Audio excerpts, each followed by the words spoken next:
Good evening, everyone. Welcome to the Ward 3 Neighborhood Planning Assembly. My name is Chris, and I'll be facilitating the meeting tonight. I'd like to thank everyone for coming out on this Wednesday evening. You have plenty of other choices on how you can spend your time on Wednesday. You've chosen to come here, so thank you for coming out to participate and share your perspective with us here. We've got a pretty full agenda tonight. We'll be talking about graffiti. We'll be talking about the Howard Center Safe Recovery discussion. We'll be hearing a presentation from one of our counselors and one of our fellow NPA steering committee members from another ward regarding the working relationship between the city and the neighborhood planning assemblies. And last but not least, we'll be hearing from Senator Martine LaRocque-Gulick and Representative Kate Logan, who will be providing us with an update on what's going on down in Montpelier. Just want to remind everyone, if you flip over on the back side of the agenda, the NPA ground rules are listed. I think it's pretty straightforward. I don't know that we need to read through them verbatim, but just, be respectful of other people. Listen to what they have to say, and wait for them to speak and wait to be called on before speaking up. And just want to make sure that everybody has an opportunity to be heard. So with that, we'll roll into our 10-minute public forum. And I think we have some people here. And I think, Mr. Morgan, I believe you have some things you want to share at public forum. Is there a reason why you're calling me? Yeah, I thought you had heard that you wanted to speak. Do you not have anything to say? I mean, I haven't raised my hand. We could see, I see Counselor Grant had her hand raised. Counselor Grant.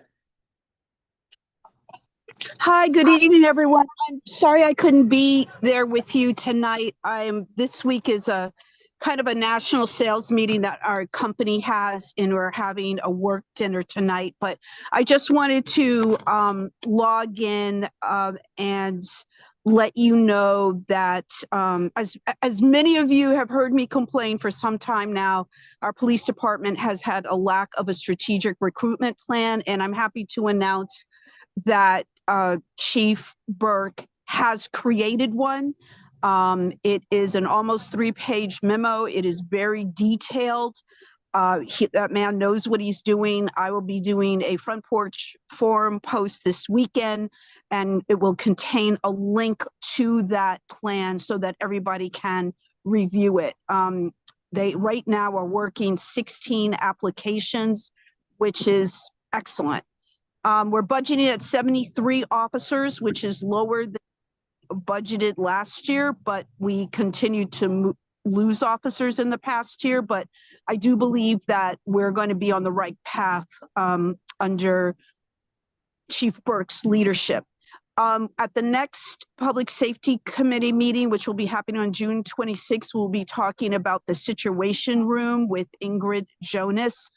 Chief Burke is also signed on for this. And in a quick nutshell, this is, how we've had hot spots? This would be identifying hot people who have a lot of demand on our police resources, our fire resources, the same names that you hear over and over again. The Situation Room would bring a group of stakeholders together and really deep dive what's going on with certain individuals and putting a plan to address. So I think this is a new tactic in our community safety response that is going to be very necessary. The police department gave their budget report 2 Wednesdays ago. Last Wednesday or the Wednesday before. That is available on Town Meeting TV. And that's it. Just some quick notes. Thank you very much for the time, and I hope everybody has a great evening. Thank you, Councilor Grant, and good luck with your sales meeting. We hope to see you in person at our next meeting. Anybody else have anything to speak at public forum? Hi, my name is Robert Perry. I and my partner own 54 Clark Street. I know we're going to talk about the Safe Recovery Center later, but I just wanted to say that this week has been a typical week on Clark Street. 2 overdoses. Next door, the Howard Center has successfully often moved people, I shouldn't say successfully, but often moved people off the property to the neighbor's property where their drug use happens and overdoses happen. So things continue as they are, and as the sun comes out, it gets worse and worse, and it is a magnet for drug abuse on our street. I'd like to speak to that as well. Should I talk about it now? Yeah, if you want to speak and just state your full name and Sure. My name's and how you. Thank you. My name is Frank von Turkovich. My family owns building on Clark Street, 4850 Clark, and we have 6 apartments and 6 tenants and friends of ours who live there. What I'd like to say tonight at the Neighborhood Planning Assembly is to ask everybody here who's part of this Neighborhood Planning Assembly to support this effort to try to find a solution to the needle distribution facility on Clark Street. We've tried as neighbors to connect with the Howard Center for months to try to engage with them, to get them to listen to us and do what any responsible nonprofit organization that I've ever encountered in Vermont or in the world would do, which is to not harm people who they are impacting with their programs. And that's what's happening to us. If this were the Red Cross or any other responsible organization, they wouldn't be doing this. They would realize that what's happening on Clark Street is making life miserable for the people that are living there, and they would do something to address it. And what they could do is very easily find another place to do the needle distribution facility. I, as a person, am not opposed to this idea of distributing clean needles to drug users. I don't know enough about it to take a position against it. I think there's probably merits to it, but it doesn't belong in a residential neighborhood, and that is so obvious.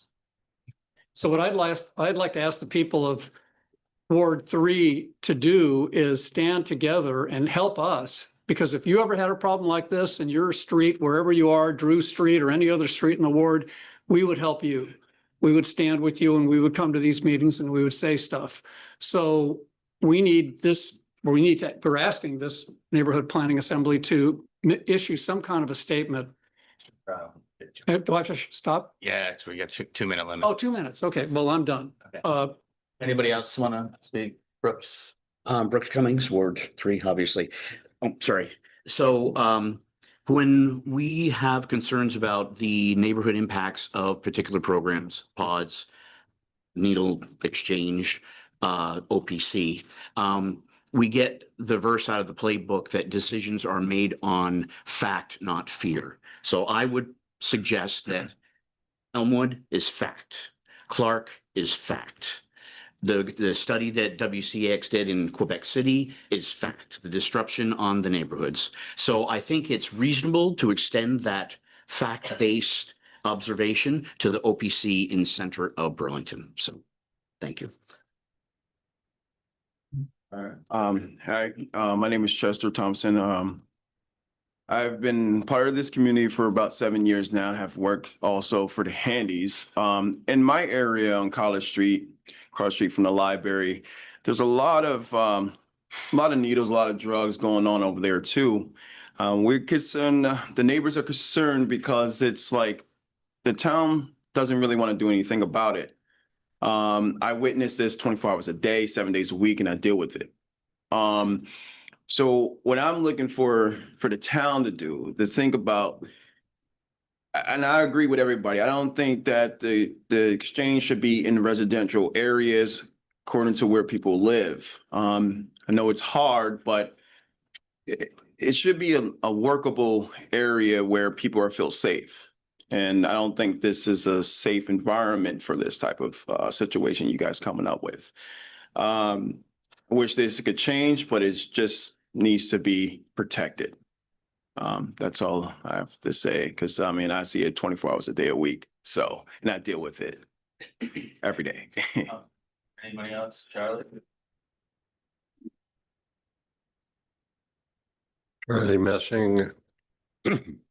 Charlie Messing, College and Pine is where I live, in a BHA building.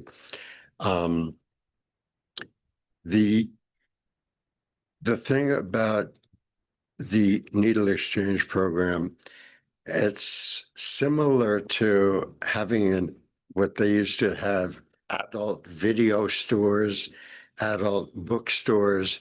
It's like you don't put them in a neighborhood. You put them on the side of a highway with a parking lot, and people come and they go, and nobody knows where they came from and nobody knows where they go. But having it in a neighborhood, especially a neighborhood that has kids playing in a playground, and it's like just what you don't want. You have to get it away from a neighborhood and put it somewhere that's really open. Thank you. Wait, All righty. Hi, everyone. My name is Lee Morgan, and I live on George Street. I come here tonight as someone who believes in the power of this neighborhood to heal, to grow, and to lead with integrity. In our recent history, a longstanding pillar of our district, the Wards 2-3 NPA, was abruptly split in a meeting outside of the regular schedule, a process many of us still feel is deeply flawed, and one that has left behind a wound in this community. We haven't had a real opportunity to come together and address that, but we can start tonight.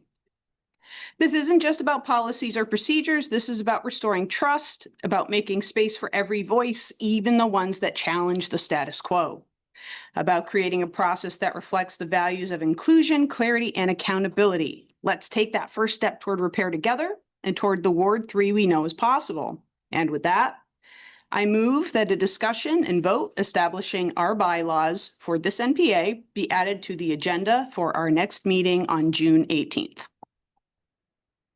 Second that motion. we're in public forum, it's not the appropriate place to be. It goes by the bylaws. So I second that motion. All right, motion's been made a second. So now would be the discussion phase if anybody has any discussion to add to the motion, or I can read it again if anybody wants the motion read again. I would like to have 5 seconds. Do you want to come up to the microphone so everyone can hear you?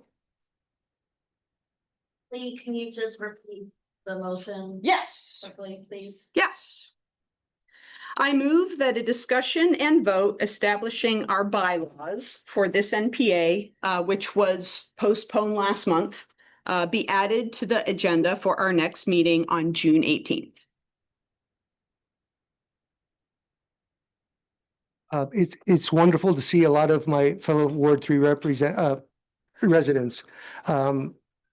I suggest you come to our Ward 2 and 3 NPA meeting and community dinner, which is still being held. Regardless of what is happening here, you'll find we probably have at least 20 to 30 residents of Ward 3 who will not come to this one for various reasons. You'll find a lot of collaboration. It is a much larger venue. It commanded power before we helped elect a mayor. It commands a lot of power now. What Lee is speaking to is a reunification, which consolidates a lot of overlap that occurs between Wards 2 and 3. Of Currently, information, I'm not talking about a reunification. I am talking about bylaws adding to the I am. agenda. Yes, I I should am, repeat that I clear. am. I am not talking about a reunification. This is not a reunification motion. No, it's a discussion. But I did hear a lot of issues, and you're going to find more sympathetic ears in the audience on the second Thursday of every month. We have about 150 people participate in that NPA. It is huge. The issues in community collaboration are tremendous. And speaking of to Lee's motion, in the bylaws, they were erroneously changed to separate originally with no discussion, and a tremendous amount of people feel disenfranchised. And what I heard tonight is we need community input to help Clark Street and the surrounding. I live on Green Street. I see what is going on. A stronger community collaboration is important. And that starts off with rebuilding trust by returning these bylaws so they're fair and not one individual can dictate. Thank you. We are at time for the public forum. Motion has been made and seconded. I'm going to call the question on that motion for time. I'm going to read it one more time before we vote. Thank you. I move that a discussion and vote establishing our bylaws for this NPA be added to the agenda for our next meeting on June 18th.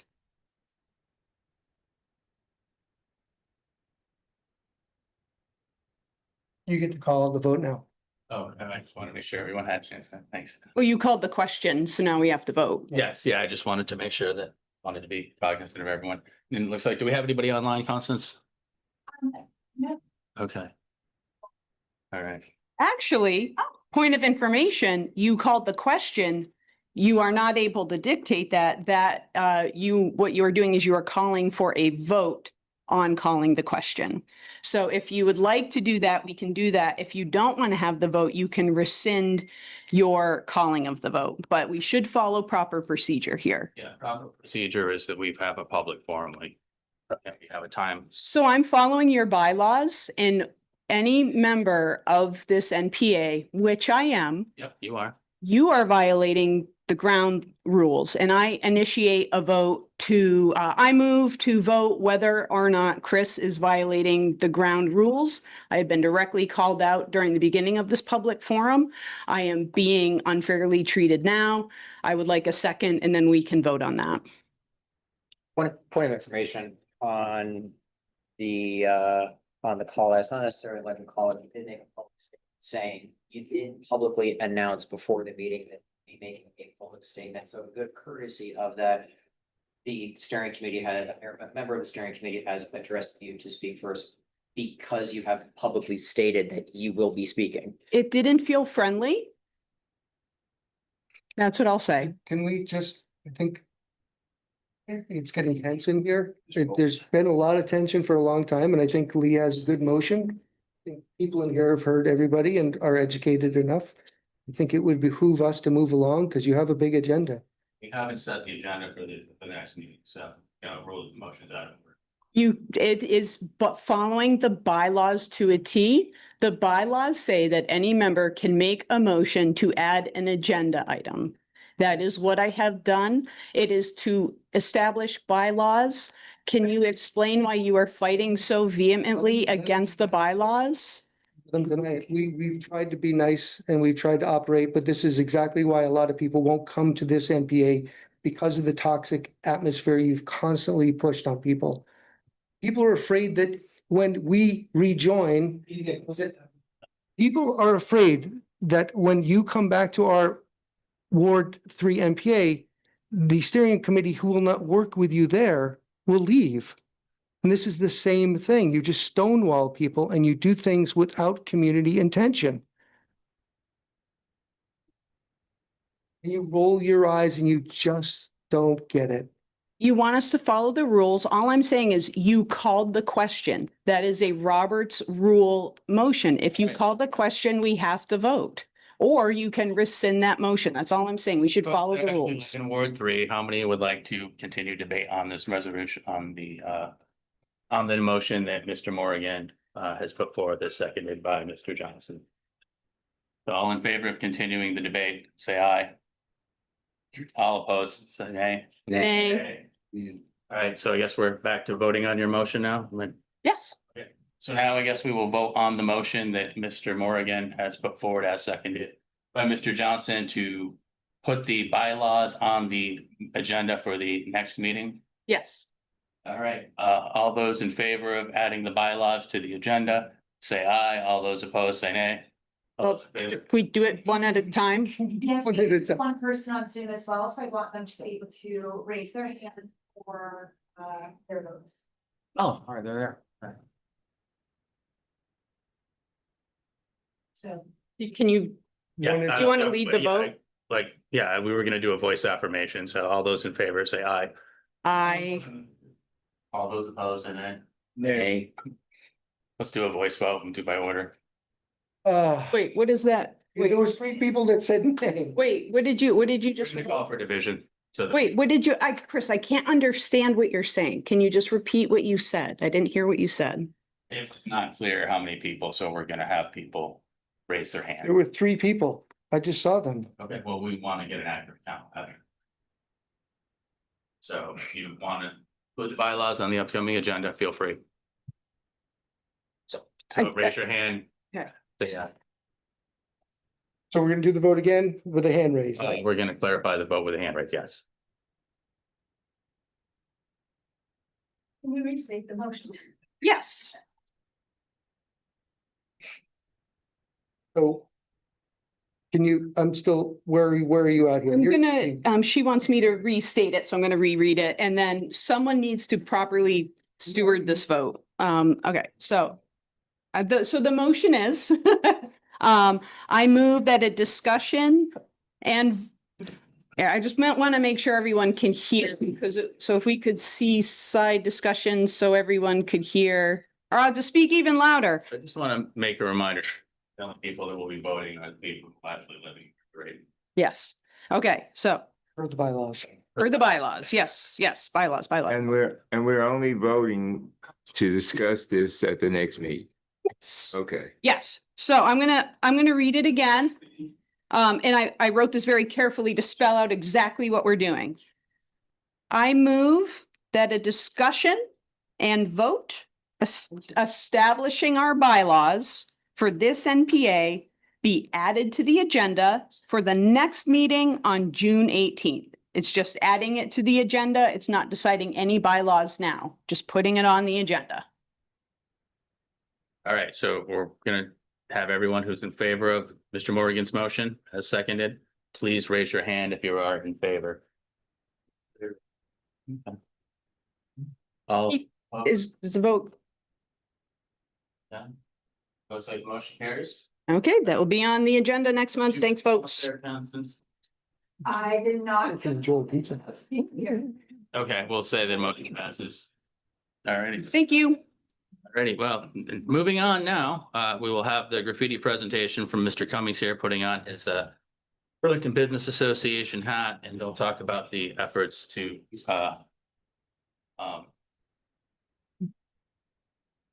that are being done to ameliorate the graffiti issues here in our community.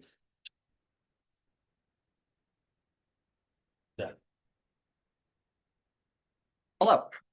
So I'm Zachary Cummings, the steering committee member, but for the sake of this agenda item, I am speaking from the perspective of the as a coordinator for the Burlington Business Association, colloquially known as the BBA. So we have started a initiative that'll be going on during the summer called Good Clean Fun. As of right now, we don't have any public open enrollment for people to sign up and volunteer, but that will be considered down the road as we iron out the kinks for this program. We will be working on removing graffiti that is affecting the private property around the downtown area. And so far, we've had about 38 people who have signed on. A lot of people have expressed interest in cleaning up the graffiti that's around town. And having conducted 2 cleaning sessions so far, we've gotten a lot of good feedback on how to improve the program, and also just people seem to be really excited to see that there are folks getting out there on their own volition in a team manner. Try to get a little bit of a tamp down the graffiti a little bit. Anybody else have anything they'd like to say about the graffiti issue here? So there's a place to sign up and volunteer to, well, I'm sorry. Jill, sorry. The next one, actually, since you've been signed on, hopefully you got the email, but the next session will be tomorrow, and you can meet us at the office at 4.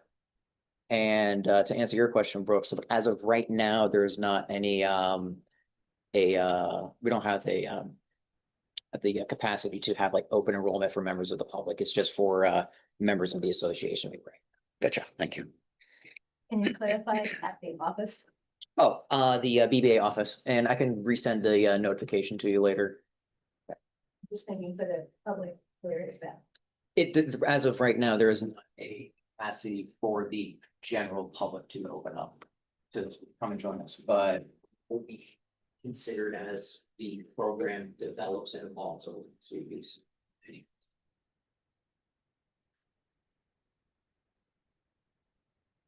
Any further questions or comments relating to just graffiti around town or any other concerns that we have? No. I'm Jonathan Chapel Sokol. I'm from Ward 1, and I know there's a ton of people in Ward 1 who'd love to join you just as soon as you open it to the public. Would we be looking at Front Porch Forum or something to find out when that may be happening? Yes, there'll be communications coming out to Front Porch Forum, the association's social media. So, but once we have how to deal with like having it. Well, but so far we've gotten like some really good reception. Once we bunch of cleanings and with us, and we've had some people, other members of the association express more interest. So pretty excited to see how we can implement the general public. Thank you.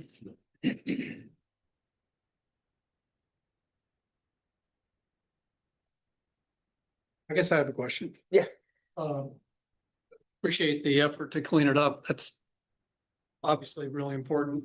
Is there any understanding of is this illegal to spray graffiti on people's property, or is the police doing anything about this, or authorities?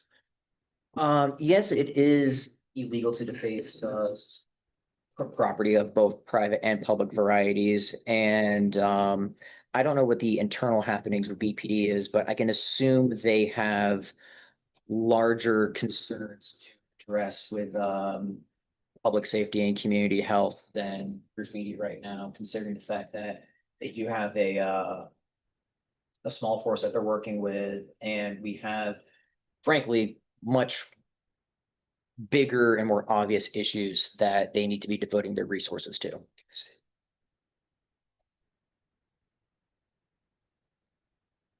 Any other questions?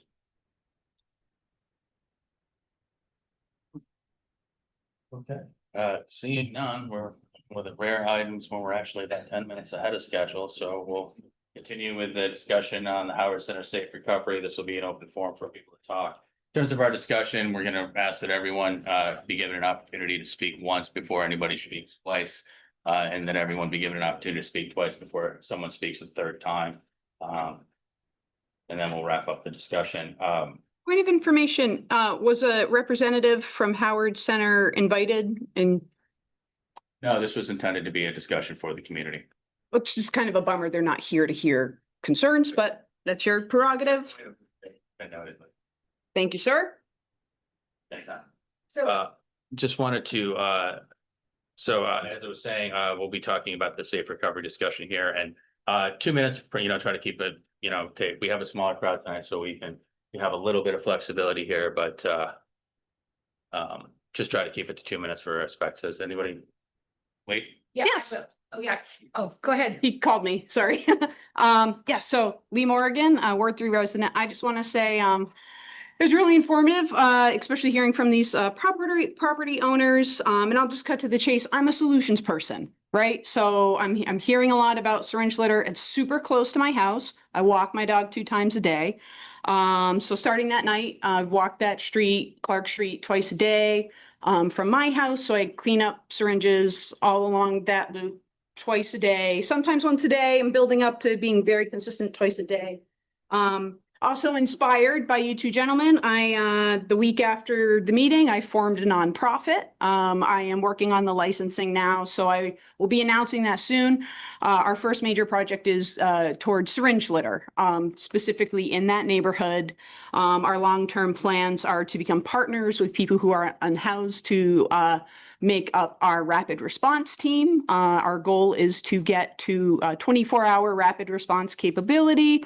Right now, we are on twice-a-day capability on Clark Street and expanding. It's in unofficial operation now. Hopefully, get my licenses all finished and paid for in the next 2 weeks. So, heard. Hi, I'm Amy Kimmel. I own 54 Clark Street with Rob. My daughter here lives at 54 Clark Street. Ryan here lives at 54 Clark Street. As you know, also appreciate that you're a solutions-oriented person. I'm a solutions-oriented person. I've been in constant contact with the Howard Center for the past year, although appreciate the idea that they potentially would have come. They have, I've gotten no response from them since January. As solution-oriented people, the 3 of us, we actually met with the Howard Center and offered solutions to them, including buying the building, giving them money towards a mobile unit. So, you know, the point is, it's not a question of, oops, am I done? But that it's not about whether the program is needed. It's that the Howard Center no longer can run it in a safe way that belongs in a neighborhood. So we're not saying get rid of the program. We're saying we'll help you. We want to help you keep this program going. It's just no longer belongs on on Clark Street. So all about solutions. Appreciate that you have yours. That's not solving the Clark Street solution. Do what I can. So I would like to continue, say there's a couple of issues here, right? So needle litter, that's, the city council has been working on that. But the issue that concerns us the most, and we don't like the needle litter, is that the Safe Recovery Program has become a drug magnet and a drug hangout. It is daily, people are there sitting on usually on their property, but now, more and more they're getting chased off their property. That's Howard Center told us they would do that. They would have a security person there. He doesn't always do a lot, but sometimes he gets people off the property. They go to the neighbor properties. They go to Frank's property. They go to his parking lot and shoot up. They go to the neighbor next door. We have a video of somebody overdosing, ambulance coming, lying on the neighbor's yard. It is a drug magnet. The Howard Center, we have talked to them so many times. They no longer respond to us. I've asked to be on the Board of Trustees meeting. They have rebuffed me. And they have a theoretically an open meeting, but they will not allow me to come speak there anymore. Because I will tell them that this program does not work. It brings drug abuse to our neighborhood. It brings loiterers. It brings litter. It brings, violence. And it just does not belong in a neighborhood anymore. They need to find a new location for it. They say the drug situation has changed. We say, you're right. So change your program. And they have no answers of how to change the program. Changing the program means move it somewhere. I liked your analysis of the put the porn shop by the highway or the parking lot. It's like put it somewhere where people can get to it, but it's out of the way and isn't bothering people who are just trying to live a peaceful life.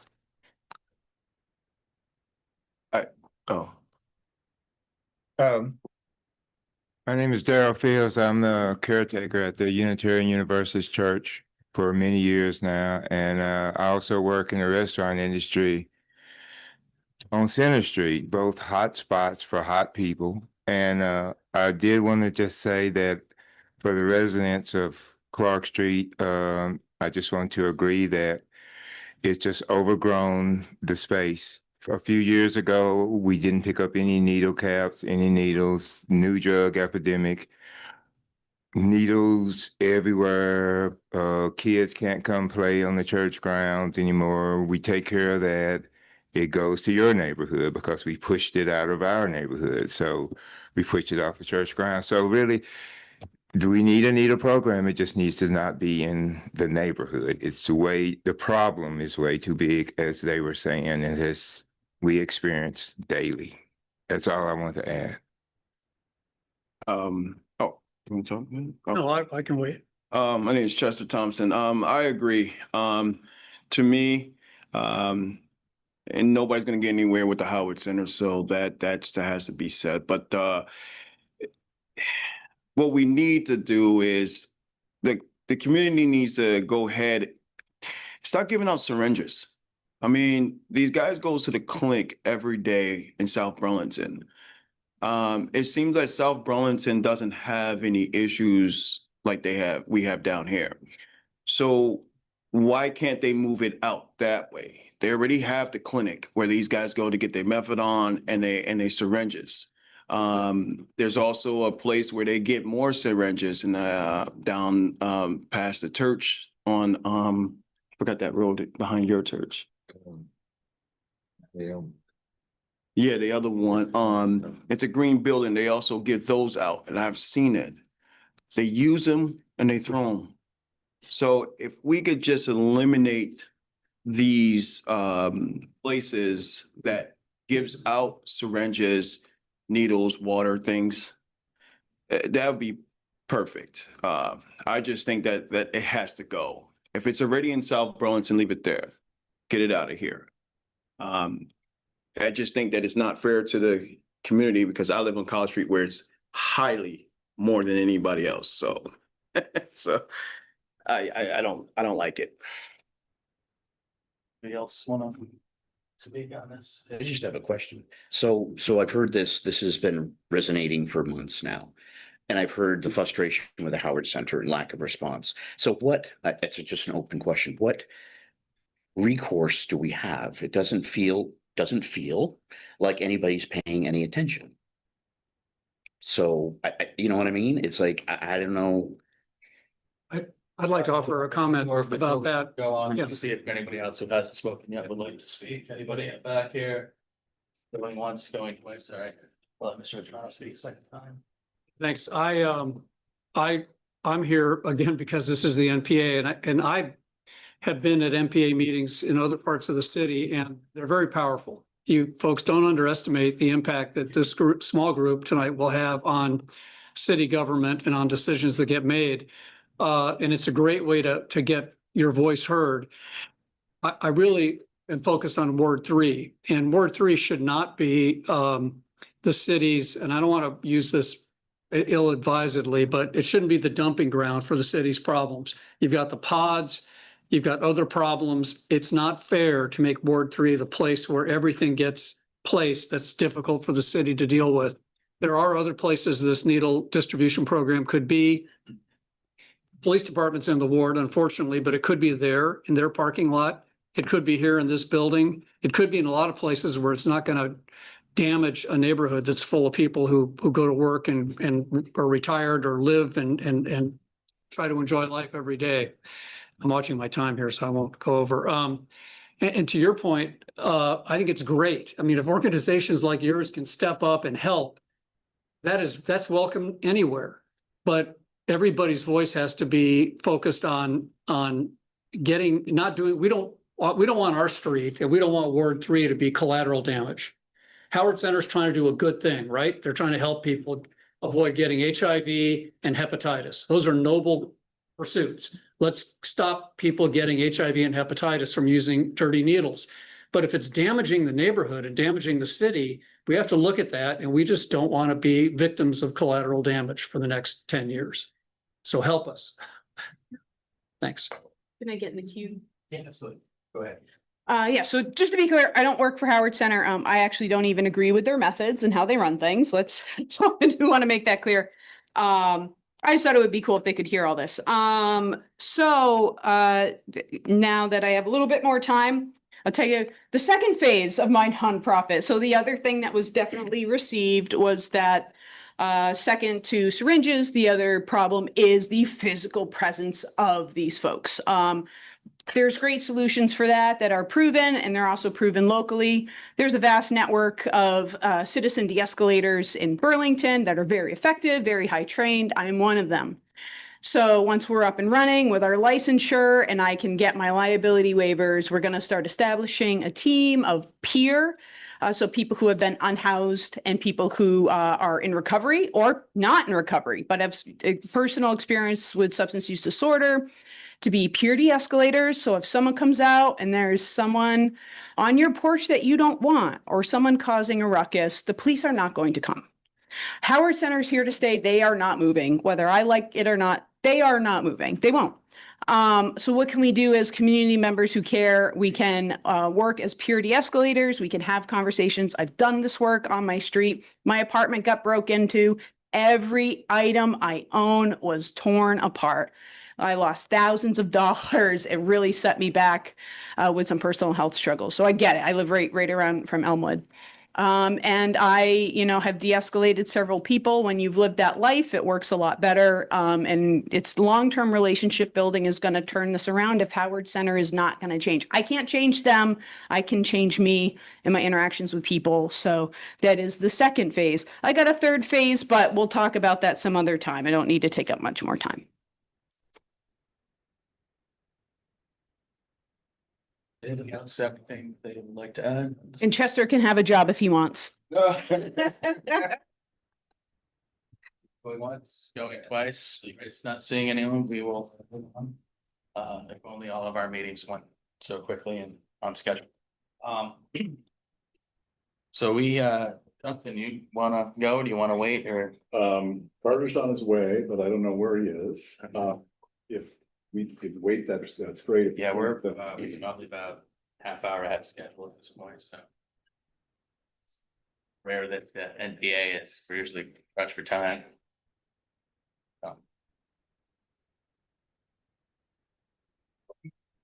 Charlie? Howard Center. Oh, yeah, people. Howard Center.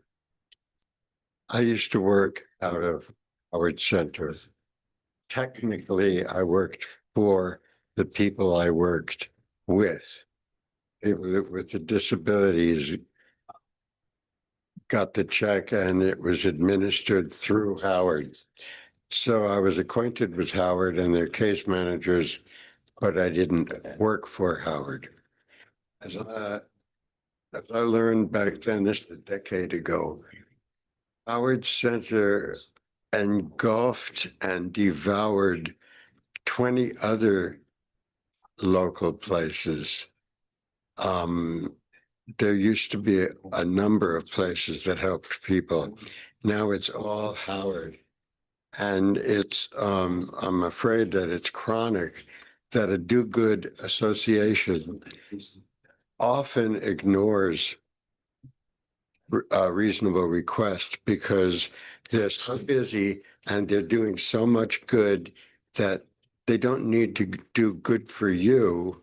They're already going to heaven. They don't have to deal with whatever you're going to talk about. And you get the brush off.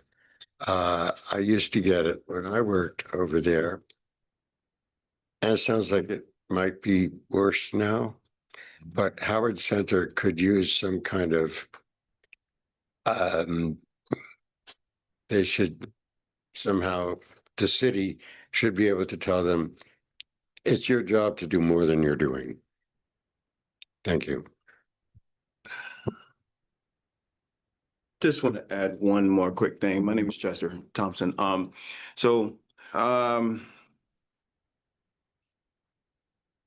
have an organization called the Furious Panthers Organization. So what we do is we deal with these type of situations. Since I've been here 7 years, I've been property manager for the Handies. I know every single one of these addicts. When they hear my name around town, they don't do nothing. Okay. You can ask the police department, the fire department, who they call when they need help. I deal with this at Simon's store.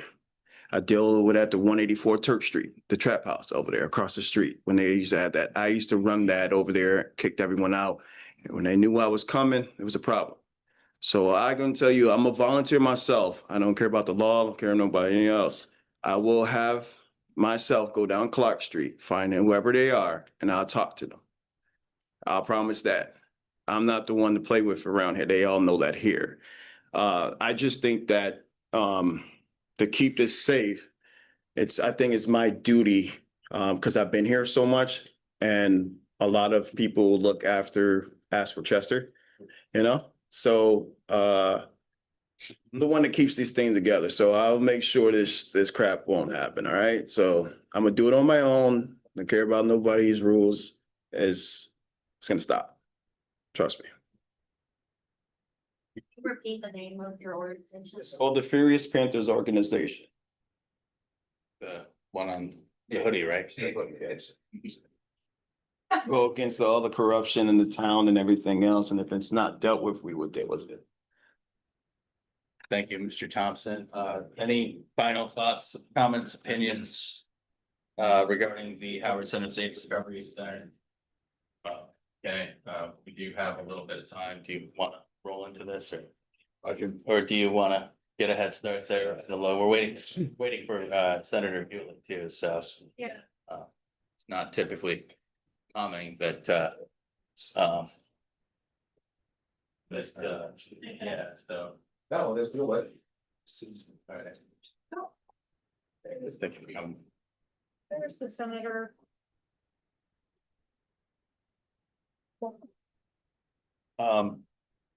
Yeah, I think we're waiting on Counselor Newbeeser to arrive. We are well ahead of schedule, which is kind of odd for us. We don't have that happen a lot. Sit over there.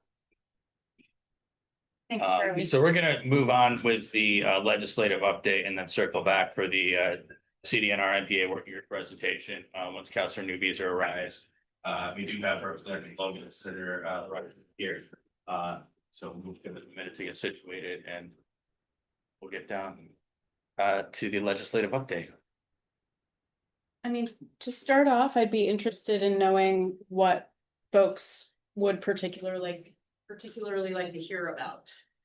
You want to just I have a list. Yeah. All right, all right. I'm Representative Kate Logan. I live in the Old North End and I represent Central Old North End, downtown, and part of the Pine Maple neighborhood. So that's the Chittenden 16 district. It includes most of Ward 2 and Ward 3, parts of Ward 5, 8, and 6. Have the map over there. Hi, everyone. Is this for that or is it for the room? It does not. Okay, it doesn't amplify, so I will try to speak loudly enough. First of all, it is good to see Burlington hopping. It is really busy tonight and a lot of good stuff going on. So that was really nice to see. I know Wednesdays people are taking to Church Street to walk and go to dinner, and so that's great. I am Senator Martine LaRock-Ulick. I live in the New North End off of North Avenue, and I represent, let's see, part of Essex Town, all of Essex Junction, all of Winooski, almost all of Burlington except the far south end, and a little sliver of Colchester. And I am sorry that I was not able to come all winter. Chris was really good about inviting me, and he was very persistent. But I tend to stay in Montpelier during the session instead of driving back and forth, especially in the winter. But our session right now is in a bit of a lull, let's say. It's paused. So I'm happy to be able to be here. Do you guys want to just give a brief update of the highlights, or do you want to go right into Q&A? Well, I would like to, I have a list of things that I can talk about. I'd be interested to know if there are particular issues that folks want to make sure that we cover.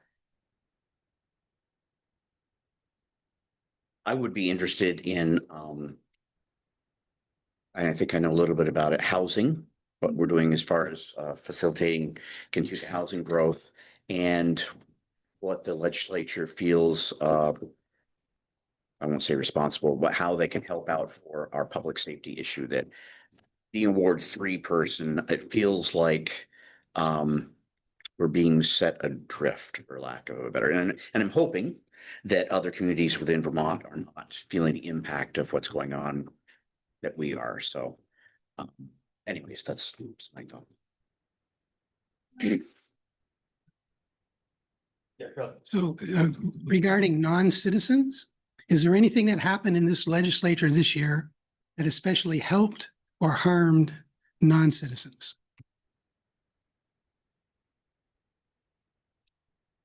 Want me to start? Sure. Yeah, go ahead. I'll start on the citizen issue. I'm going to be speaking at the International Rescue Committee, there'll be an online forum this Friday.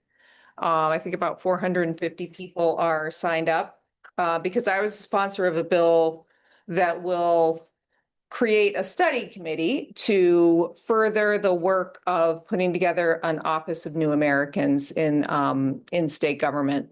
So right now we have one refugee office. It's really only has one employee, and it comes under the Agency of Human Services.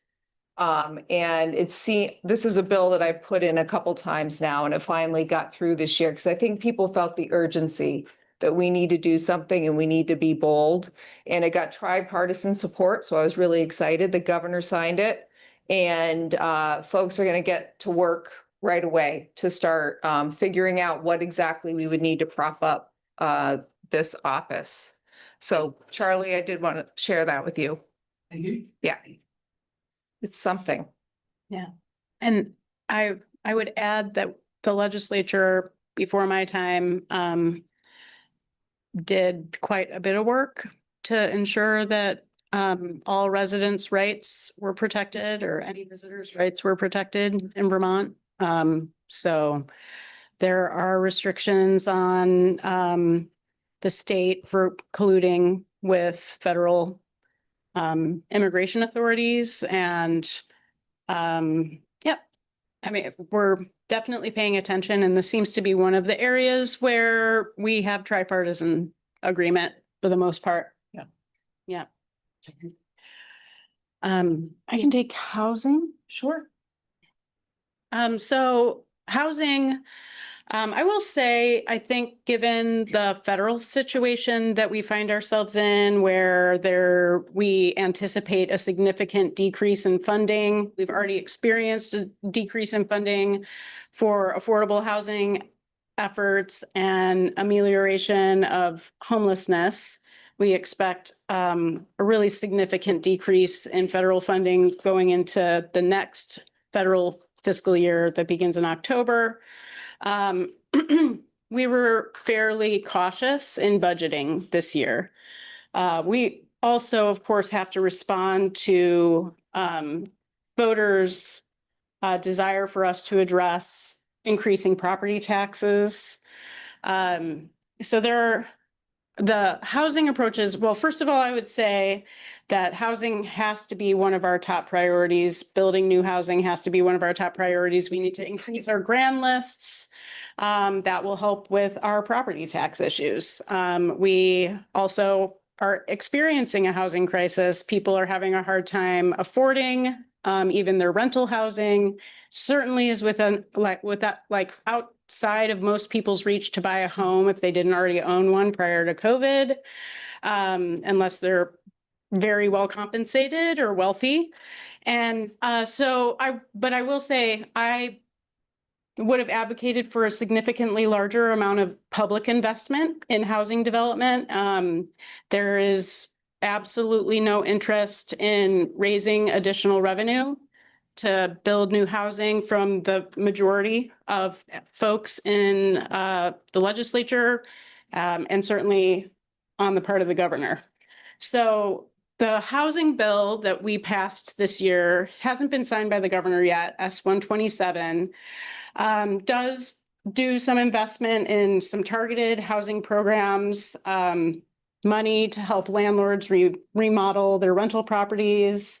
And by gaining those funds, they have to prioritize folks who need affordable housing, and folks who are transitioning out of homelessness. But the primary thing that we did in that bill was to create a new tax increment financing program called CHIP. So rather than establishing tax increment financing districts, it is a project-based TIF program, so that and the funds that are raised through the tax increment can be used for infrastructure for the projects that are being proposed. So this is our sense is that there are very often projects, especially affordable housing projects, where the stack of resources at the front end of development is not deep enough to be able to do any major infrastructure work that needs to happen in order to, say, house 80 people on a piece of property, for example. So that was our primary innovation this year. There's a strong requirement that you need to be able to provide evidence that if it weren't for that funding that you receive, the financing that you receive from the project-based TIF, that you would not have been able to do that development project. So the hope there is that, and there's incentive to, there's a larger increment of property tax increase estimate that is going to go back to repaying that debt over the course of the project if it's for affordable housing. So we've tried to structure it through sort of market incentives rather than straight investment to incentivize the development of affordable housing. We do think that this is going to help Burlington, but we also structured it in a way so that it could help build smart growth, encourage denser development in already settled areas around Vermont where we need housing everywhere.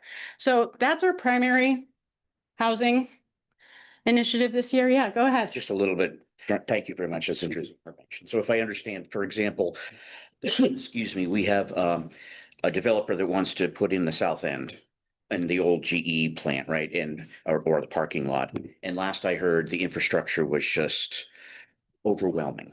He's one of the big champions of the CHIP program. Yep. Yeah. So if I understood, you kind of take, okay, that project in its totality, wrap a TIF label around it, On the project site. right? The actual one, and then revenues generated, I want to say revenues, but taxes or whatever generation of monies would go for repaying that infrastructure investment for a certain amount of time before like the school budget, the standard litany of things that all that money goes to, whether it's school budget or general, all that kind of stuff. So that's right. And that was a sticking point between the House and the Senate. Which part?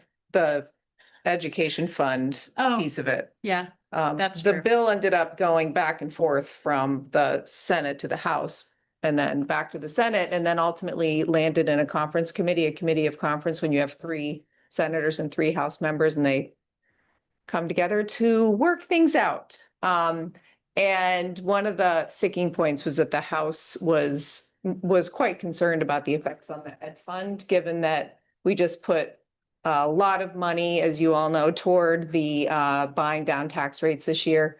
And they are concerned that next year, there's a good chance we won't have that money to buy down tax rates, coupled with the stress on the ed fund from the TIF program, among a host of other things.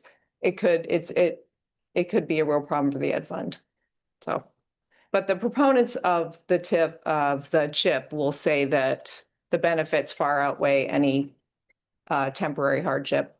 And it seems like you have some hooks to manage or facilitate affordable, and that's kind of a vague term in Burlington, right? Affordable housing is really, so few people can afford affordable housing. You have to have like a household income of like $75,000 to afford one of these, and much less Section 8, homelessness. So it sounds like you're trying, you put some teeth in it to say, okay, yay, verily, if we're going to go through this, then there's some obligation to truly, there's some accountability to truly show that there is a certain percentage that are whatever we deem affordable is. Yeah, no, that's well said. And mixed income. I'm less concerned about the impact on the ed fund simply because the development that will be done through CHIP projects will increase the value of the property in ways that it wouldn't have increased if it weren't for this investment. And especially if it provides mixed income housing, then 80% of that assessed incremental increased value is going to return back to pay off the investment, whereas only 60% if they can't demonstrate mixed. No, we've got this thing in Burlington where, and I don't remember the numbers, but in the past, if you had so many units you were required, I don't know if it's 15 or 20% had to be affordable, whatever the definition of that is. And there was a process which you could buy out of that obligation. And I don't remember the number, but it seemed affordable. We'll put it that way. It wasn't arduous for the developer to say, look, I can get so much more money for these units. Let me give you whatever that was per unit to buy out. And then Burlington, you can go ahead and invest all this money I just gave you in your definition of affordable or whatever the case may be. Is that still an avenue, or it's like? Well, that's municipal ordinance. So we do have an inclusionary zoning ordinance in place in Burlington. We are not mandating inclusionary zoning in our housing policy. That was a bridge too far for folks. And I tend to agree so in Burlington, the inclusionary zoning policy is also paired with a housing trust fund, a municipal housing trust fund. And so I tend to believe that if you can't back up your inclusionary zoning policy with public investment, then essentially what you're doing is you're asking the other residents in that housing development to subsidize the cost of the affordable housing, which increases the market rate value of those units. So I think it's fine if we're not going to pony up the public resources to back up an inclusionary zoning policy for the state, then I think incentivizing affordable housing is probably the best we can do. I think, of course, we should be investing publicly in a lot of housing, you know, in the $100 million to $200 million range per year would be about right for Vermont. But we won't be doing that. No. That would require us to raise additional revenue. I can talk briefly to H91. Yeah, I was gonna say, Yeah. we did work on healthcare, environment, human services, education, public safety. I don't know that Except for H91, if you want to talk about. I think you should talk about H90 when you worked on it. Yes, But okay. That's our big human services. Yeah, bill. very briefly, I'll talk about H91, and I'm gonna be brief because the governor hasn't signed it and I'm not sure he will, so I don't want to spend too much time on it, but this was a really great bill. It was a big bill. I served on the committee that spent a lot of time with it, and then I was also on the conference committee. It is a bill that wanted to address the hotel motel program. Because as you know, the hotel motel program, although it has a place in our communities and in our state, it is not comprehensive. It doesn't do all the work that it needs to do, and it's always a political football in the State House. So every year it becomes a battle funding the motel program, or the GA program is general assistance is what it's really called. So this bill was to address the GA housing program by trying to sort of centralize and organize all of these housing needs, the hotel motel program, but also just homelessness in general, and also low-income housing under 5, we call them CAPS, Community Action Programs. Ours is CVOEO here in Chittenden County. And to take the HOPS, the Housing Opportunity Programs, like for example, COTS, putting COTS under the auspices of the CAPS so that you have this centralized program that is already doing a lot of work in our communities and on the ground, and also putting the hotel and motel program under those CAPS as well. I think it's a good idea. It's had a lot of pushback from the HOPS who don't want to lose their autonomy. But it was really about also taking funding and really centralizing it and organizing it in a way that it could be most efficient and hopefully most beneficial to the state and to our communities. So we did pass it, and it was a pretty smooth conference committee process. But as you can imagine, it is a lot of money. You can't do this kind of work without investing a lot of funds. So it remains to be seen if the governor will sign the bill or not. I hope he does. I think everyone is frustrated with the limitations of the GA program, housing program. Yeah, I could. Anybody else have any questions? Councilor Niebuhr, this is brief. Very brief. Okay. I'm just wondering. No, come on up and come on down. Sorry to ask a question because I'm visiting from Ward 1. I'm wondering in terms of and I don't know the specifics, but just in terms of the financial resources provided to the municipality, what does that dollar amount look like? Because I feel, one of the things we've talked about a bunch is that we've spent somewhere in the, $6 to $7 million range as a city alone trying to address some of these issues. So Really good question. we're concerned with that. Not a lot. I'll be honest with you. I think it was $1 million. I think it ended up being 4 million. Was it? Okay. to municipalities, but we know that there are several municipalities around the state that are bearing a huge burden for addressing homelessness, especially as we continue to kick people out of the motel program. And I think one of the bigger issue here, right, is that everybody wants the motel program to end. We needed a solution for that. Pooling the resources and then making a regional plan for their distribution was the best solution that we could come up with because that was the most effective way to use the resources. And it appears that the governor's primary objections are around, first of all, that we're going to continue to spend money helping homeless people. That seems to be a primary issue for him. And then also I'd say that he has formed ideas about who is a deserving homeless person and who is not a deserving homeless person. And so he would like to drastically narrow eligibility for our homelessness response programs across the state to folks with children and folks with really, really serious medical problems, and pretty much everybody else doesn't get help. So I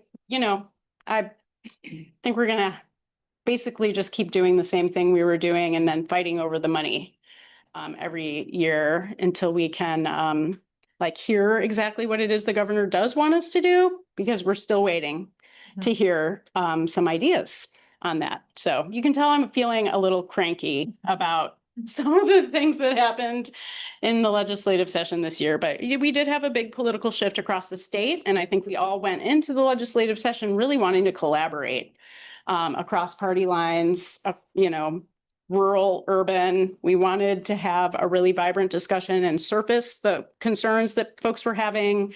And we're still learning how to do that, I'd say. We've had some really tough issues we've had to try to discuss, and a lot of new people came in this year. And I think they came in with, they were sort of like a very ideological bent. And so it's just taking time, I'd say, for us to get anywhere on some big issues. I would add that H91 really was voted down party lines. I mean, it was definitely a party vote. Oh, did you have a split? We did. We got like a super majority of support in the House. So there was plenty of Republican support.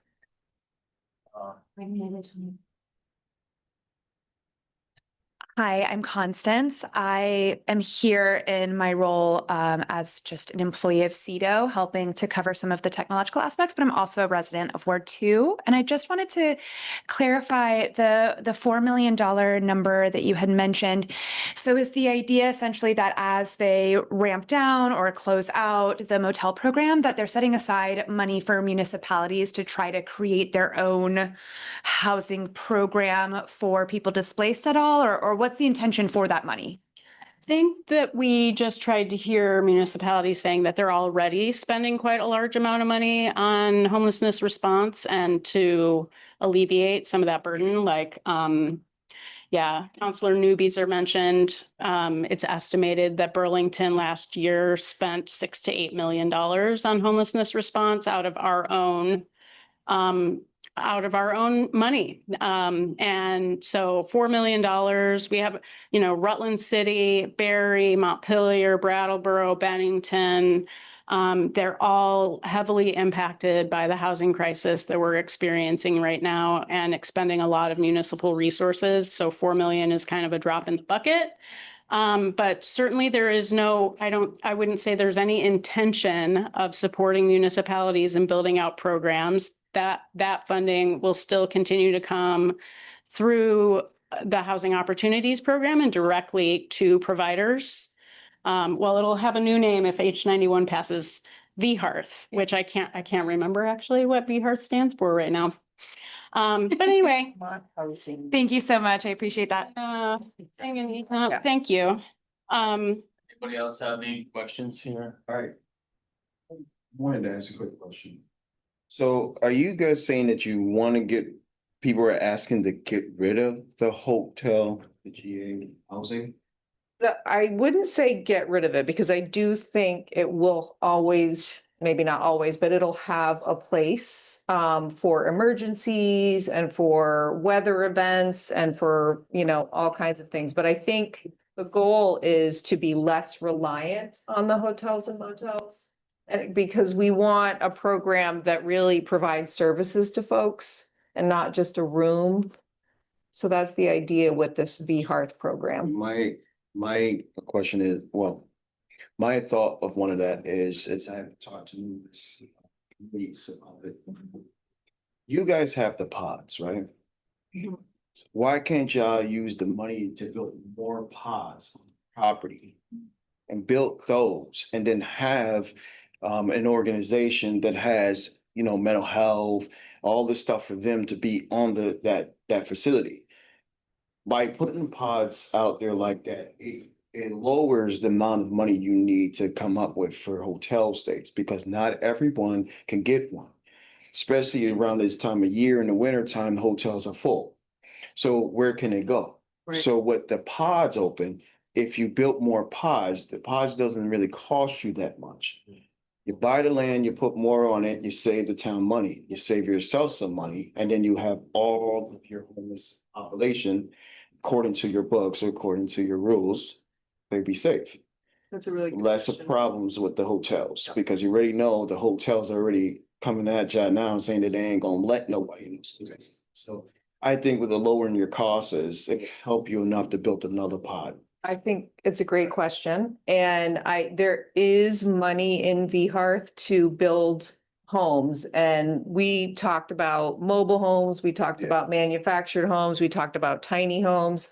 They don't specify pods, but I think the idea is to create housing for folks. Low the GA bill, I'll tell you that. Yeah, I mean, yeah, it just houses people. yeah, exactly. And to replace motel rooms with shelter beds with wraparound services. Although I will say a motel room is $80 a night and then has virtually no personnel costs. And providing a shelter bed per night per person is a minimum of $125 a night, including the services. So we will invest more per person, per night, to not use motel rooms. And I think people should be aware of that. Yeah. The result would be better, but we do have a population of homeless folks in Vermont of around 5,000 right now. And we're short about 4,000 shelter beds for that population. So we're gonna hear from Zach and then Daryl, and then I'm gonna avail myself of a question as well. My question is that has there been any discussion or the will to entertain a restriction on an investor class buying up single family homes and renting those out? Not to go against, like, not to say that they can't be working within a multi-unit capacity, but to potentially discourage a individual or a organization buying up multiple single family residencies and then renting those out. My concern with that being is that we're seeing that happen in a lot of other states. It's starting to happen here in Vermont, and that could, if it gets out of control or not necessarily addressed and managed, it could really cut out a lot of young families from building positive equity in the state. Yeah, I can't speak to what was done on the House side. I know on the Senate side, the closest thing we came to addressing that was putting a tax on second homes. That has a lot of popularity across the state and that would have obviously brought in some revenue and to me, it's something that we definitely need to do, but we punted it a year. We're going to do a study this year to see how we might implement it. And there does seem to be motivation to make it happen next year. But if you're talking about private equity firms, I don't think we addressed that. There were bills introduced in both chambers along those lines. We actually don't have evidence that there's much private equity investment in building or in buying single family homes in the state. But I do know that there were legislative proposals to curb that, given that it is an increasing national trend. But those did not get discussed. Those proposals did not get discussed. Yep. I just had a question regarding, and I'm Amy Kimmel, and I'm sort of random here because I'm here because earlier conversation, but I live out in the Mad River Valley. So, but we own a property here, but that's why we're in this meeting. But I have a question regarding you're saying that, the popularity of the second, taxing the second home owners. So because we're, and there's a lot of resort, it's like resort community and, I'm curious if you're like, if you are at all fearful of, overtaxing the second homeowners, because in our community, for example, like Warren, I don't live in Warren, but Warren, there's a huge percentage of second homes, and then you have an elementary school. 55%. 55% of the properties are second homeowners, okay? And so, the community needs to realize that they actually are dependent on the second homeowners. This state actually needs to understand that we are, a tourist state. And so, so I guess I would question, like why, number one, the view of like, where, where's your research saying that this is popular? Because you're actually taxing people without representation, which is like sort of how we, to a certain extent, how we feel like in Burlington, because it's like we own property, but we, we don't, but that's a whole nother thing. Kate But- wants to take this one, but I Okay, will say that but we have the wait, second just let me say one thing. We have the second highest percentage in the country. Yeah, so, but there are, so like out in our community, for example, that it's like, and I'm not saying this, I'm not the second homeowner that you're taxing, okay? But so we have these schools, okay, and that, to a certain extent that it's like, we have, 4 elementary schools with 100 kids each, okay? Not even, and it's like, okay, not very fiscally responsible. So I guess my question is, if you like, why do we have to continue to tax the people that have no representation? Why can't we look inward and say, like, this is how much money we have, like, let's be more fiscally responsible? The same thing is with the hotel motel thing, that it's like, that was something that was funded by, COVID money. And so it's like, there was there is a thing, like, we only have so much money. Let's instead of like looking to tax people that they're not voting for you, so you can just keep taxing them. So, but I've passed my time out. But so anyway, I guess I do actually have a question, is that, are you fearful that it will get to a time where it's like we're dependent on second homeowners and they're not going to come here? Okay, yeah, so that's also related to our primary policy initiative for this session that we have not yet finished, the education bill. So we can talk about both. Yes, we can. But yeah, regarding second homeownership property taxation, it's a little bit more complicated than that, frankly. I'm going to just say, I understand the complication, but. Well, I'll clarify what I mean. So for example, there's a large variety. So in a place like Warren, maybe 55% of the non-homestead property tax properties are, relatively well-off tourists. It depends on where you're talking about though. So like there are communities in Addison County, for example, where the majority of the non-homestead property is farmland. So in those school districts, there is a lower non-homestead property tax rate than there is for homestead property tax. So what we need to do is disaggregate our non-homestead property tax rate so that we can make distinctions among different kinds of non-homestead properties like agriculture, commercial property, rental property, second homes. I would prefer that we distinguish between seasonal, can't be occupied year-round, versus can be occupied year-round and possibly used for short-term rentals, things like that.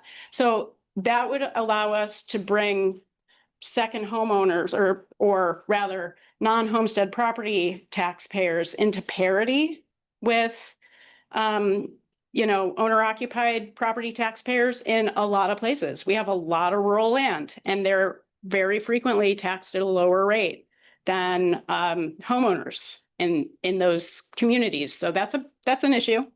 I don't think we're going to go wild and like tax second homeowners out of Vermont. I do think that, maybe folks feel like they don't have representation they have representation where they live. I do think that the quality of our public education system in Vermont is pretty essential to having a good tourism industry. We do want to make sure that we have folks who can serve the people who come here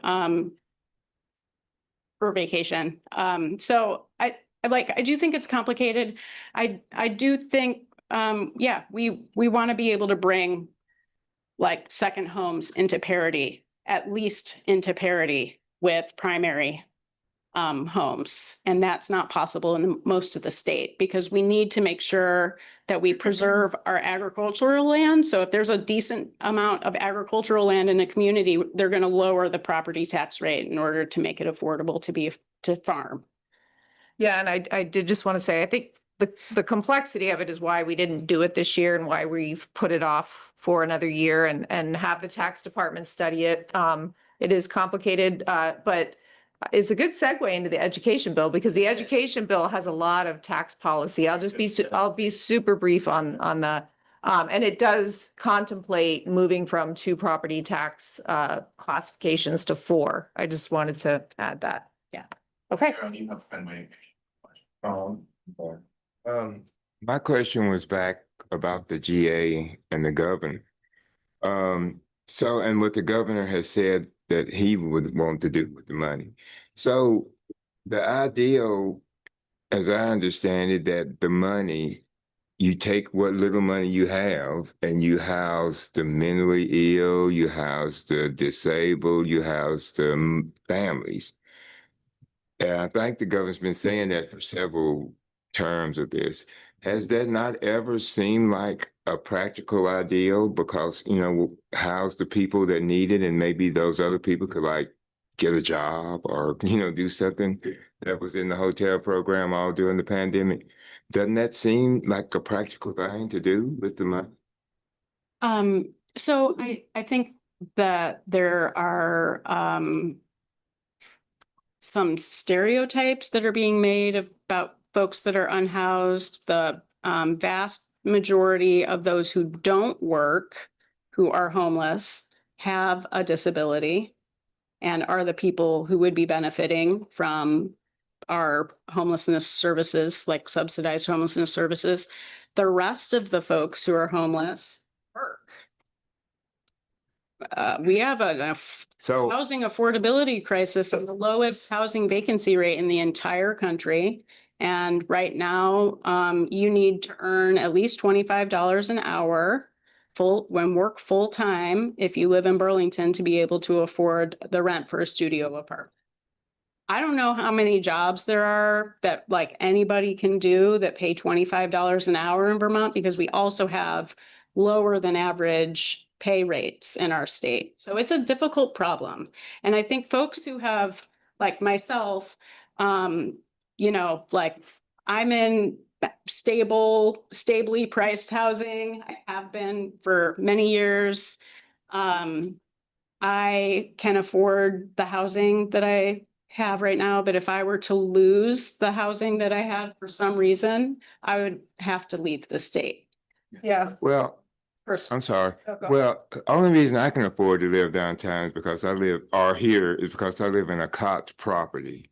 Okay. But my question is basically the money that was wasted on the people, because while I lived in a COTS property, I knew many people that could work and were not mentally ill or whatever that lived in the hotels, selling drugs, doing whatnot.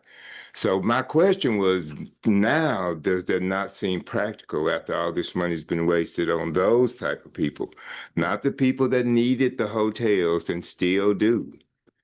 Then shouldn't we go along to at least keep that money to try to house those people, was what I was trying to say. Yeah, which I think is the goal of H91, that bill I was talking about. I think that's absolutely the goal. And homelessness is a housing problem, right? When you don't have enough housing, prices get jacked up and people can't find a place to live, and housing is so rare. Ironically, it's a lot of rich cities and rich places in the country that are suffering the most from not having enough housing stock and having a homelessness problem. And we're one of those. And I think, you know, the pandemic really put a lot of people who are already in a fragile position in an even more fragile position, and folks lost jobs and so on and so forth. But H91, as I was saying, it's got a lot in it. It's a very long bill, many pages, and part of it is about investing in homes and housing. But another part is around making sure that folks who need services get them, and that they get a roof over their heads as well. Because organizations like CVOEO, and there are 5 of them in the state of Vermont, they are doing that work already. They are trying to help folks get a roof over their heads, but then also find employment, make sure that they have, you know, food to eat, make sure that they get to their job interview if they need it. They really provide this kind of like wraparound service that is so essential. You're right, there may be some folks who, you know, choose to not, you know, follow the program that would be, you know, laid out by CVOEO and the other caps. But for those folks who were interested, that there would be a lot there for them. And that's the idea. But I think you're making an interesting point, and not wasting money and making sure the money is going in the right directions. Yeah. So, yeah. Question or follow on to that. Because in the bill, and I think Charlie makes a really good point, is there sufficient money for management and oversight of the programs? Because I'll just talk from our experience. The building we bought on Clark Street had Section 8 people on each one of them. Both of them were in violation of all the requirements for Section 8. Nobody from the Vermont Housing Authority there was a caseworker. She had not been there in years for one apartment. It was an absolute dump. One person out of 5 living there was working. They were paying $27 out of pocket a month for the place. The rest of them sat around and played video games all day. That's all they did. Downstairs, you know, she was also out of compliance with the rules of the program. Nobody from the Burlington Housing Authority had ever gone there to see this. So there's no oversight, which is why for years they had been getting, you know, subsidy, you know, basically outside of compliance with the program. What do you mean outside of compliance? Well, one, if you read the requirements of the program, you must keep the place clean and neat. The upstairs had 5 cats. No cats were allowed in the lease. The place smelled of cat urine. There was trash everywhere. It was dirty beyond belief. And, you know, so that was out of compliance. Downstairs, she had a voucher for a 3-bedroom apartment. She lived there by herself because her daughter and granddaughter had left because they couldn't stand living there anymore because the place smelled so badly. So she had never said, oh, by the way, I'm living by myself in an apartment that can house 3 people, you know? So. Robert, we've had this conversation before. I We have, think there are. But my point is just that when you have a program, you need to have money for people to manage and run and come and. I agree. And I do think that a lot of different organizations came to the table to put this bill together, and the CAPS put together a budget. I think they feel that it is sufficient to get the program off the ground. But to your point, the reason that this bill came to fruition was to organize and to coordinate. Because what I'm hearing from you is a lack of coordination. But we've also talked about the limitations that we have in the state around workforce and frankly, and funding. I mean, those are big, huge limitations that keep coming up over and over and over again. I'll agree with you on workforce. I just think that when you have a budget, make sure that you allocate the right amount to the management of the program and not just the money. To answer your question though, for our state funded programs, we allow up to 20% of the budget to be allocated to program administration. The Burlington Housing Authority is funded by the federal government, and they allow a maximum of 10%, or unless you negotiate a different rate with the federal government. But you're right. Sounds like those folks were indeed violating the program requirements for Section 8 housing, and sounds like Burlington Housing Authority. I am a federal grants manager working in homelessness services. So I can say that we are required on an annual basis to do a housing quality standards inspection in every unit that we fund. And everybody's trained to do that. And that's part of Burlington Housing Authority's job. So that's not a state program. So unless there's anybody else, I'm jumping, hasn't spoke yet. Okay. One of the things I notice most when I walk around our community here is that the people who are most struggling are the least likely to get the services they need. And when I talk to the frontline providers of services, they tell me that there's a small handful of providers here in the state, like 7 or 8. Most of them are for profit. The majority of them don't take Medicare. I think there's only 1 or 2. And that, if a person has a history of violence or certain types of things, then they would not be able to access services. And I think it's pretty clear when you look at these folks, they're not rolling with Blue Cross and Blue Shield or some type of private insurance. And it really begs the question of, healthcare should not be the sole and exclusive purview for people with means and private insurance. And folks, should be able to access mental health care and substance use treatment. And, one of the arguments we've heard for the overdose prevention centers will be a way to introduce people to treatment. And that's not exactly the case, because I think, as you both know, and I think most people in this room know, we simply do not have enough beds available. And we also know that, when someone is struggling and they make a decision that they want to move into a treatment program, that, we need to move them in there like immediately. And if we have to wait, there's all sorts of things that can happen, and it opens the door for an adverse outcome. And so I'm kind of the opinion that, as a matter of equity and inclusion, the state really needs to step up and fill that gap, because private sectors aren't going to do that if it's not profitable for them.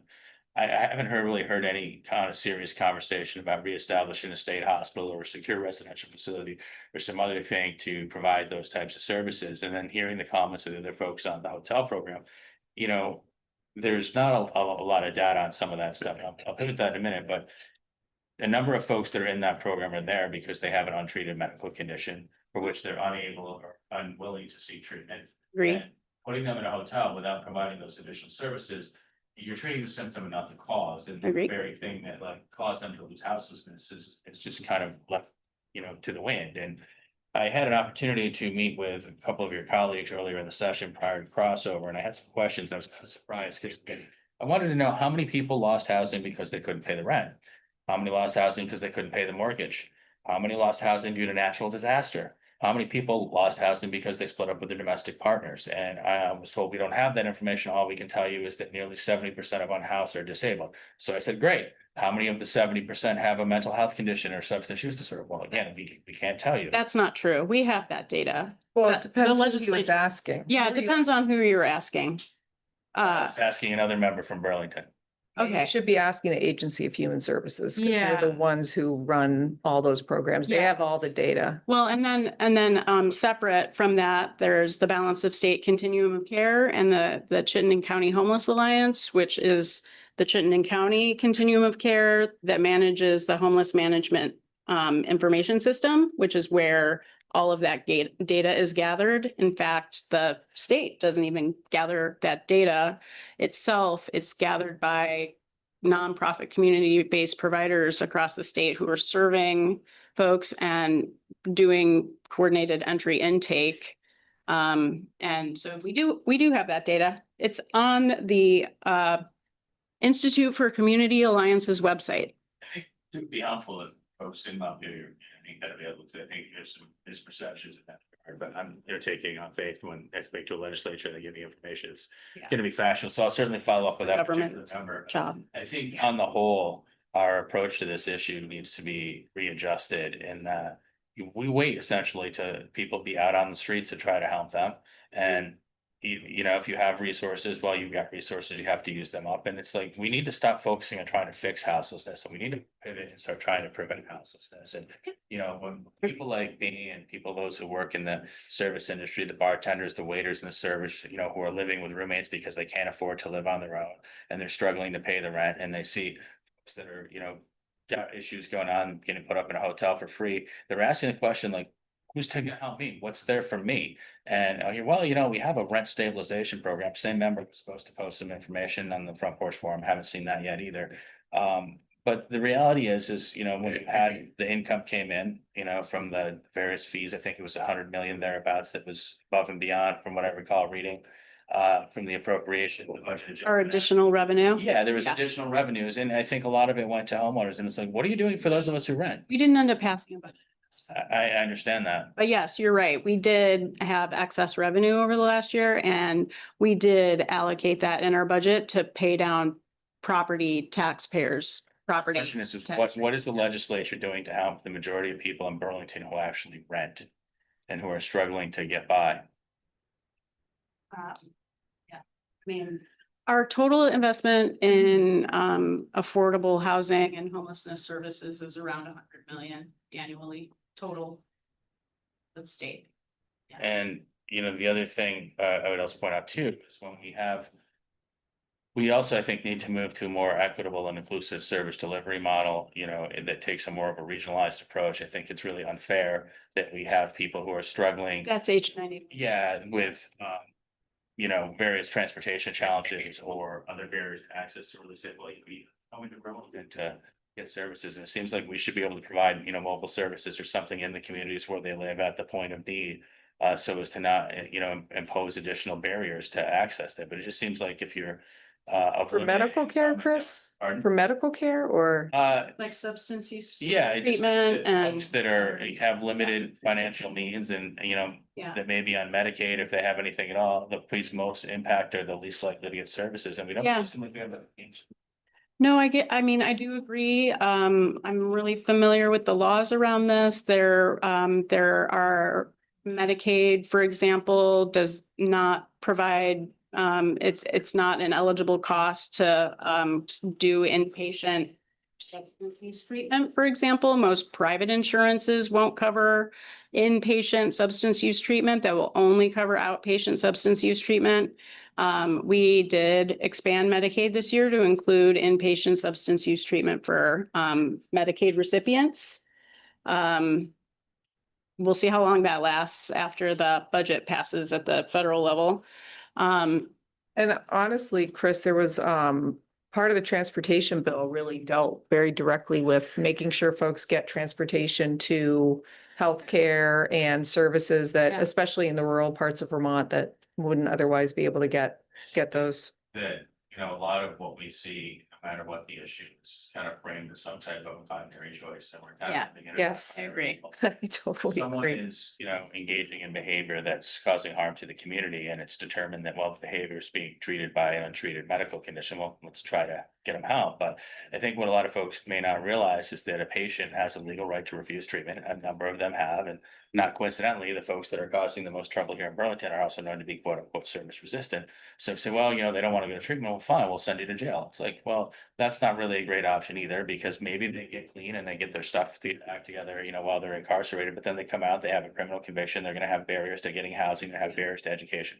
So I think there needs to be kind of a third option, where someone's causing problems to the community due to a mental health condition or substance use disorder, not because they're pathologically weak person, but because they have an underlying medical condition. You kind of take these folks, out of the community, give them an opportunity to get it together, but do so in a way that doesn't result in them being a criminal on the other side. And right now, it's like either go to treatment, you don't want to go to treatment, okay, we're going to jail, and maybe they get clean, but then they're still a criminal. So I think that's kind of an opportunity that we could explore. And we do have diversion programs for folks.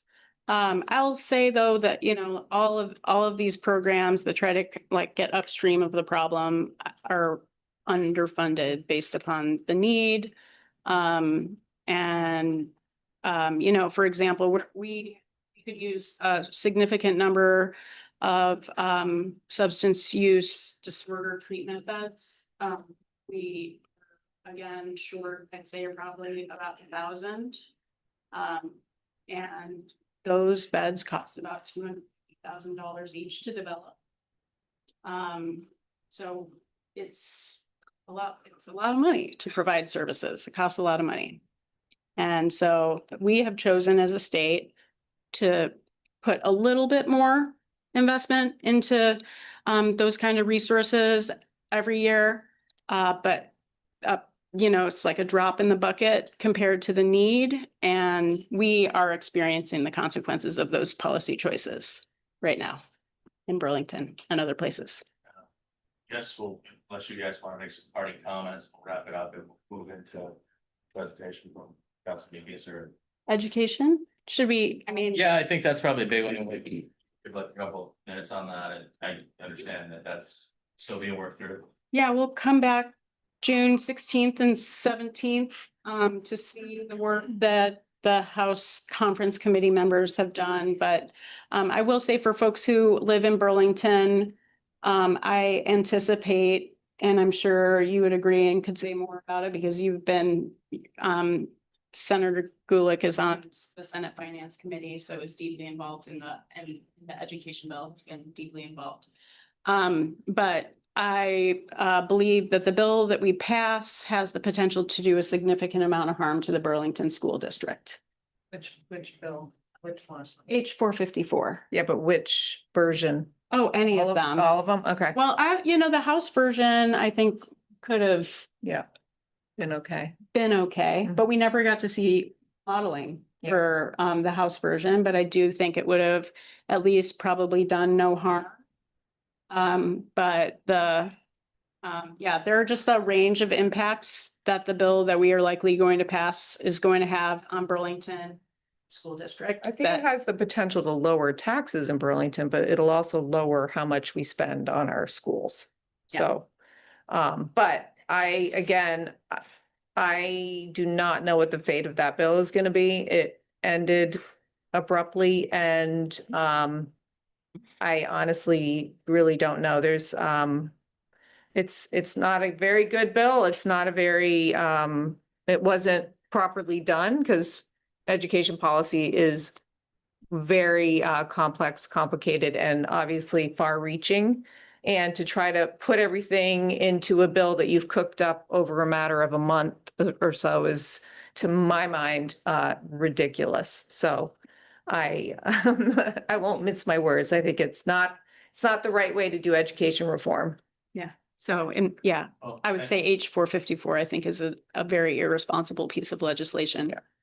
Thank you for coming out tonight, doing the work you do, not doing it. It's kind of proud and not planning to be there till June. It's, long hours with pay. That's the truth. Sacrifice, particularly for folks who have families, and to your point, you're down there during the session, away from your friends and family here in Burlington. So appreciate what you do. It's challenging at times and not everybody's cut out for it, but we're grateful for what you do on our behalf. So thank you. Thank you. Thanks for having us. Yeah, and feel free to reach out anytime. We're easy to find on the state legislature website. Just, say we're in the legislator search bar where you live. It'll give you the contact information for your representatives and you can reach out anytime. Later this summer, perhaps the fall, before you resume again. You guys wanted to maybe do some Saturday morning things on this, just have the focus just on legislation. Oh, yeah. That might be another way to do it too. Yeah. One of the challenges that we have here is those very folks I've talked about that work in the service industry, the bartenders, the servers, the cooks, security, they can't be here right now because they're out working. And, we've had people here that have had to swap shifts to be here. So it's. As a matter of fact, I'm about to leave now to go back to the kitchen. So, but thanks for coming though. Yeah, thank you for being. Thanks for your comments. I appreciate it. I'll bring them. Thank you. Institute for Community Alliances is where you can find all of the Vermont data on homelessness. They have a data dashboard. Is Carter gonna speak? Yeah, we're gonna hear. Okay. You. Are you staying or going? My dad's here. He lives in Word Creek. Nice, Charlie. I haven't. Yeah, you can just, take the seats. So Senator Gulick and Representative Logan vacated. And a reminder, it looks like we still have a fair amount of flatbread available if you want to take advantage of that.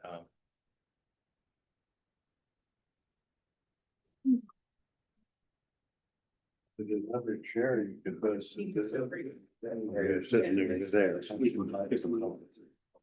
None of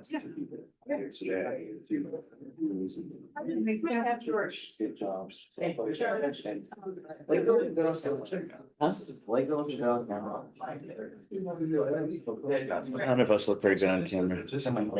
Oh, your legs. All right, we'll give it a quick second to get set. You're not. The governor signed it. The whole thing.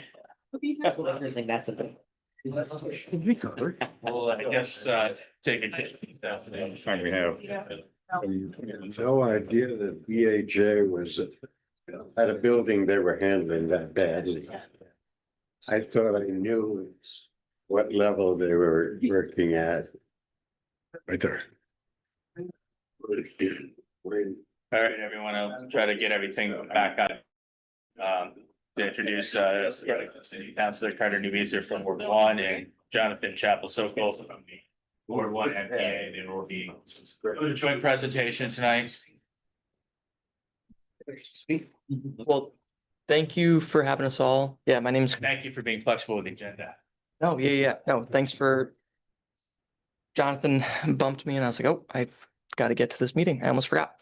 So thanks for having us. My name's Carter. I'm a city councilor representing Ward 1.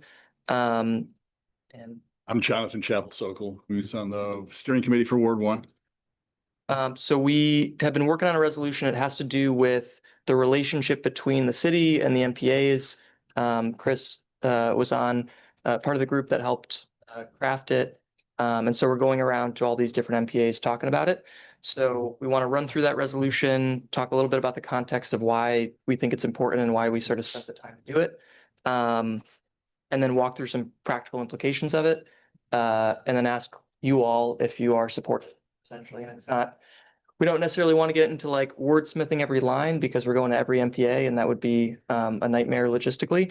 But we do want to hopefully have you all vote to say, generally, we support the sort of meat of this effort. So yes, that's the first one. We go to the next slide. So what does the resolution do? And I think am I passing that to you? I go. Let's see what the next slide says. Yeah. How this resolution come about. So there's been a number of instances without sort of diving into every single one over the years. I was on the Ward 1 NPA before I was the city councilor, where city bureaucracy, elected officials, and the NPAs have had a sort of mismatch of expectations.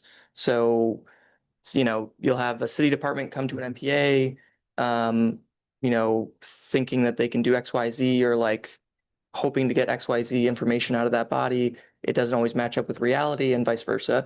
So we really kind of want to level set this relationship because over the years, I could name a long list. Charlie, you probably have more institutional knowledge on it than I do.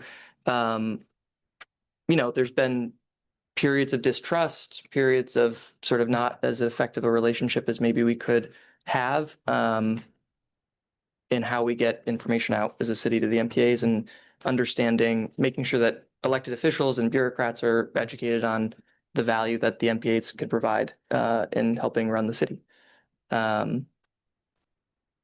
So I think we can go to the next one. Like I said, we're going around to all 8 NPAs. And then I pass to you. It's not the last one. You're not the last one. No, not at all.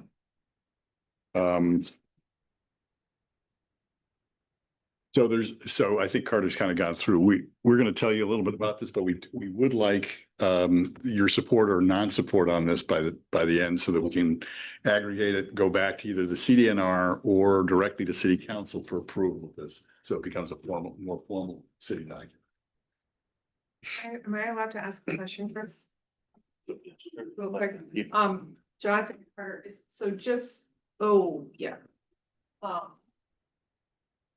does a resolution have any legal, is it legally binding or anything? No, just it's like a statement of purpose or good faith. Okay. It's to set some expectations, really. And we'll go through the sort of resolve clauses. Some of them are, well,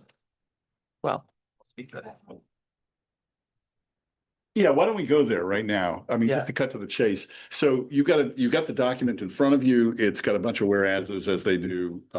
And then it's got the resolution beyond it. And these are essentially repeated here. If you don't have a copy, we can get you a copy, but this is something you can look at your leisure and certainly send us questions if you have them. But the City of Burlington and Neighborhood Planning Assemblies affirm the following principles. The NPAs are essential to the civic health of our community. The NPA shall be open and accessible to all city residents and shall abide by open meeting law. The NPA shall adhere to state and local laws regarding anti-discrimination, free speech, and accessibility. The NPAs shall adhere to the provisions of their bylaws, and decisions shall be made in a transparent manner.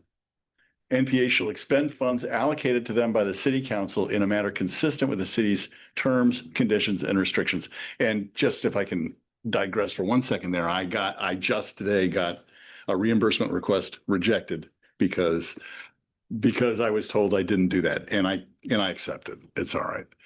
The NPA shall set the terms and conditions for their gatherings and shall determine their agendas and priorities. So the point of this is really to declare some kind of relationship in the sense of what's the autonomy of the NPAs and how the NPAs fit into the requirements of a city organization. Next chart.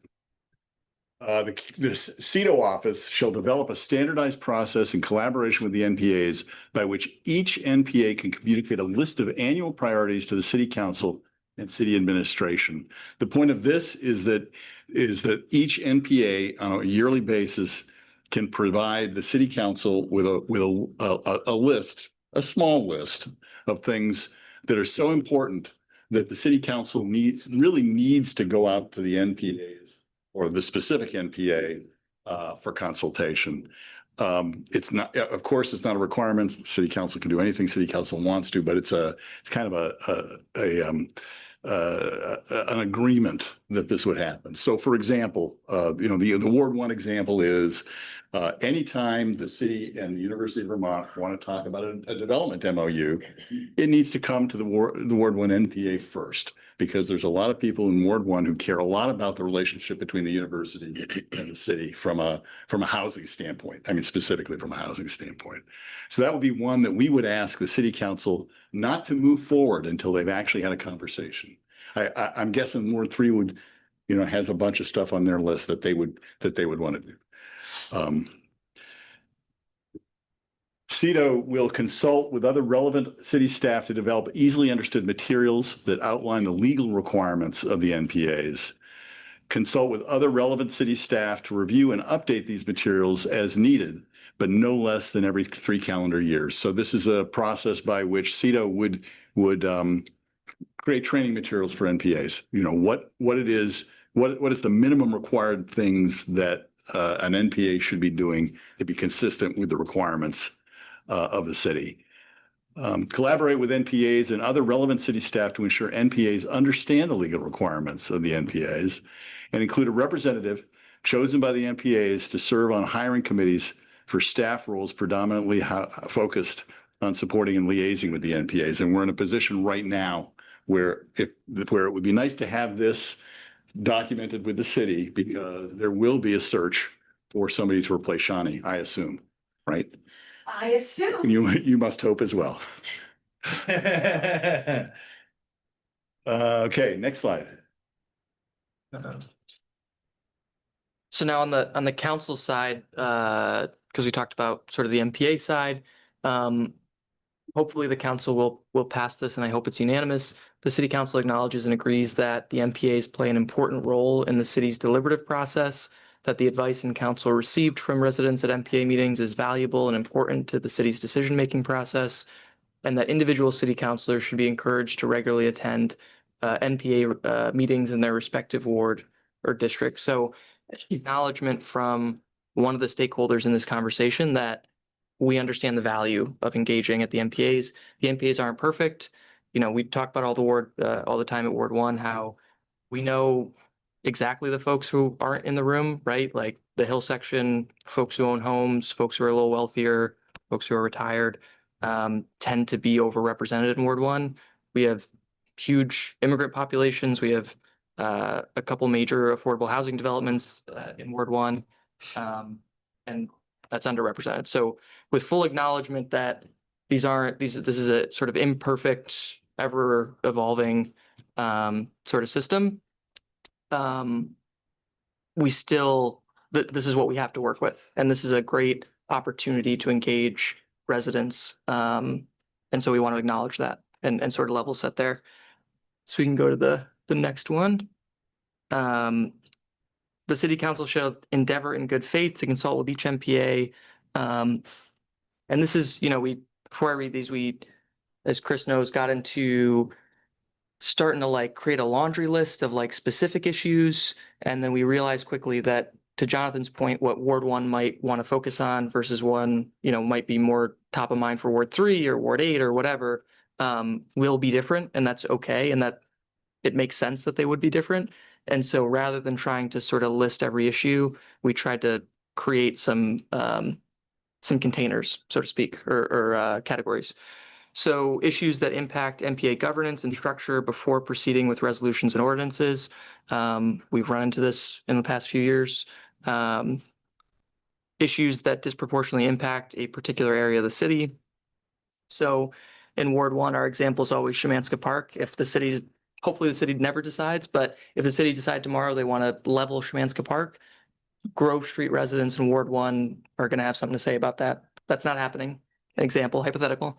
But, we want to be engaged, and we ought to, it should sort of be understood that we ought to be engaged as a level set in city government. Matters identified by the NPAs as priorities for the current fiscal year. This goes back to what Cito was talking about, and we can talk about roughly how that might look. The next one, all development projects that require major impact review. This is technically already the case, but it's there was an example in Ward 1 where technically it's not, you don't have to go to the NPAs for major impact review. You just have to hold a public neighborhood meeting.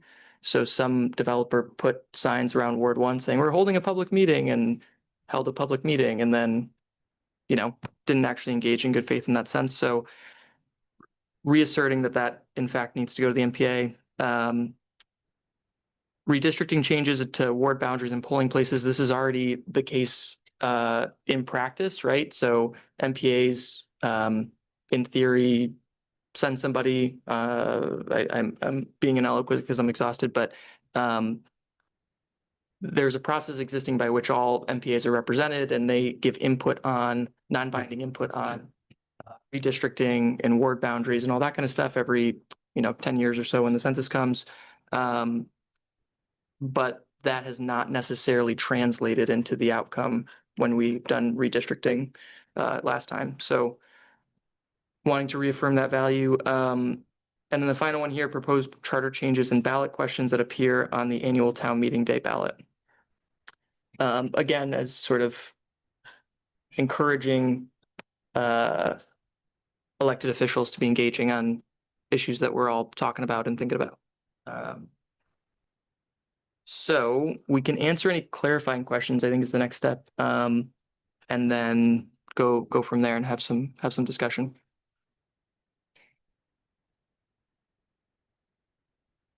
So I'm kind of a noob at this whole NPA. Oh, I watch all the city council stuff. The impact of resolutions is something that I question, maybe because of lack of knowledge or experience. By example, we have a resolution that would tell the powers that be to not put an OPC in Ward 3. I'll be perfectly frank, I have little or no confidence that will have any impact on any decisions that we're making. To be honest with you, it feels like, we sit in our NPA, and there's an obvious lack of our city councilor here, and has been for quite some time. So I understand the intent, and I hope that the powers that be take this as intended and use it for the betterment of our city. But I guess I'm I'm a bit of a skeptic to see how these, not that I'm belittling or suggesting that you didn't do great work here. I'm just in my mind trying to get my mind around, is this impactful? Are they really listening? Right? Because I watch the city council meetings every couple of weeks, and how do I say this nicely? The lack of collaboration between the two sides is startling. And sometimes I would say unprofessional and inappropriate, but I won't go any further there. So I mean, I don't know what you're talking about. Right. No, I take your point. The only thing that's really binding in this is what we can direct CEDO to do. And I think what the CEDO section does is what frankly should have already been happening. It feels like more good governance pieces, right? Like I was on the Ward 1 NPA steering committee. I knew in concept what open meeting law was. I did not know that open meeting law applied to us, or that, what our legal, like what were we legally, or like as an entity, were we part of the city? Were we not part of the city? Like I had no idea. And so if open meeting law applies, and if we are a public body, free speech, First Amendment protections apply, like things like that. So just getting a sort of baseline of, without encroaching on the autonomy of the MPAs, sort of the absolute have-tos legally, we should all know that as steering committee members at a minimum, right? Because we're helping facilitate these meetings. So I think that piece is sort of the binding piece that, we'll move forward. The hiring committee, right? Like, I just think that's best practice. There's no reason, it doesn't say that is someone who's going to be able to make the decision. But of course, if you're hiring a position that is interacting with parts of city government, those parts of city government should be consulted when you're hiring in a perfect world, right? The other piece of this is that this is a relationship. Like the MPAs, and they're, I kind of see them as like a fifth branch of government, the boards and commissions being like the fourth branch of city government in a way. I can't force Ward 1 to allow me to speak at the MPA, or like whatever, like I can't set the agenda. That's what the steering committee does. Ward 1 can't force me to vote in certain ways. And yet, an acknowledgement between the two stakeholders and sort of encouraging a healthy relationship the best we can is sort of the standard we're setting is, I think, valuable for democracy. And I guess I'm coming from a place of like wanting to get as close to direct democracy as possible, but doing that in a practical way, because it's an imperfect world here. So you're right, and that's part of the challenge. And I think part of the going around to each and every MPA is starting to build some sort of collective understanding among us all. But you're right. When we started this resolution, some city councilors were like, "Well, my MPA doesn't let me speak." Some city councilors were like, "Well, whatever, have different understandings and relationships with their set MPAs." But we want to push folks to start thinking differently about it. Yeah, I think your skepticism is totally justified. However, I think by formalizing the relationship, or just doing a little bit more to formalize the relationship, which is what the intention of this is, I think that supports the legitimacy of the NPAs. And it's really the more NPAs are regarded as a legitimate, I love the fifth estate, but I don't know whether anybody else thinks that, but the stronger the feeling that NPAs are a legitimate body, even if they're imperfect, the more likely it is that the city council will respect what they say. So this is building a relationship. It's formalizing the relationship. It's building the relationship so that the city council might treat what comes out more seriously. I think that, if you have a resolution and it comes from the NPA and you present it at city council, you go sit down and take your 2 minutes to present it. It has a lot more force than I don't know, a bunch of random voices. I think it will. And we very rarely do we take resolutions, Ward 1 NPA resolutions to city council, but every time I think they were treated with respect and they were listened to. And so I think it's better than an individual sitting there to say this is an NPA. And if you can say that there were 30 people who voted on it, that's pretty good too. Yeah, the only other thing I would add too is that sometimes there's whatever, all sorts of dynamics, but sometimes I think historically, when I've heard about stories of city government and MPAs not being in sync, at least with expectations, folks who work for the city are like swamped. It's a fire hose of information. There's 10,000 things going through DPW. I'm just throwing a number, being hyperbolic, but a ton of stuff going through DPW, and they are, I know Chapin personally. I think he's genuinely really open, more so than most folks in municipalities across the country, to wanting to engage residents and public engagement being an important value. And it's hard. It's a hard logistical problem, like practically speaking. It's hard to know what to focus on, because you don't have all the time in the world or the resources in the world to do it. It's hard to know who to talk to, what they would want to hear about, what's going to waste their time. So all these things, I guess my point is this is a first step, but I'm sure something will not be ideal in 6 months, right? And so I'm hoping that this is an iterative process where we slowly build, over and over and over, and build to sort of the institutional knowledge collectively, but also some trust and understanding, all that good stuff. Yep. Anybody, Charlie? Okay, so I'm Charlie G, Ward 2. I support this because what this does is exactly what these two gentlemen just said. So anybody watching this videotape right now should go back 6 minutes and play it again, because that's the gist of what we're talking about here. The reason I like it is because it basically codifies all these things that are reality, but they're not on a piece of paper. So this creates a separate second document that I think is extremely valuable to the NPAs to have in their pocket anytime they talk to the city. So I fully support everything that's in this. And I appreciate all the work that must have gone into creating this thing, because I know how hard it is to come up with all these whereases and all these resolves and make them sound like they go in order. So I know how much work that is, and I appreciate that. Thank you. What he said. I agree with all that. I was deeply involved with the let's recreate Burlington City Hall Park. That situation, as you recall from years back, the city made a pretense of listening to the people, but they wouldn't really move an inch. And it took 10 meetings, 20 meetings. We got them to save some trees that they were going to cut, because they were cutting trees like it was fun to cut trees, and it was jobs, and it was money, and it was what's that, planning, yes, building. He was very much a promoter of building things. So the park was looked at on paper from overhead, and they were concerned with what lined up. And we said, nobody's looking at this from a plane. It doesn't matter if they line up.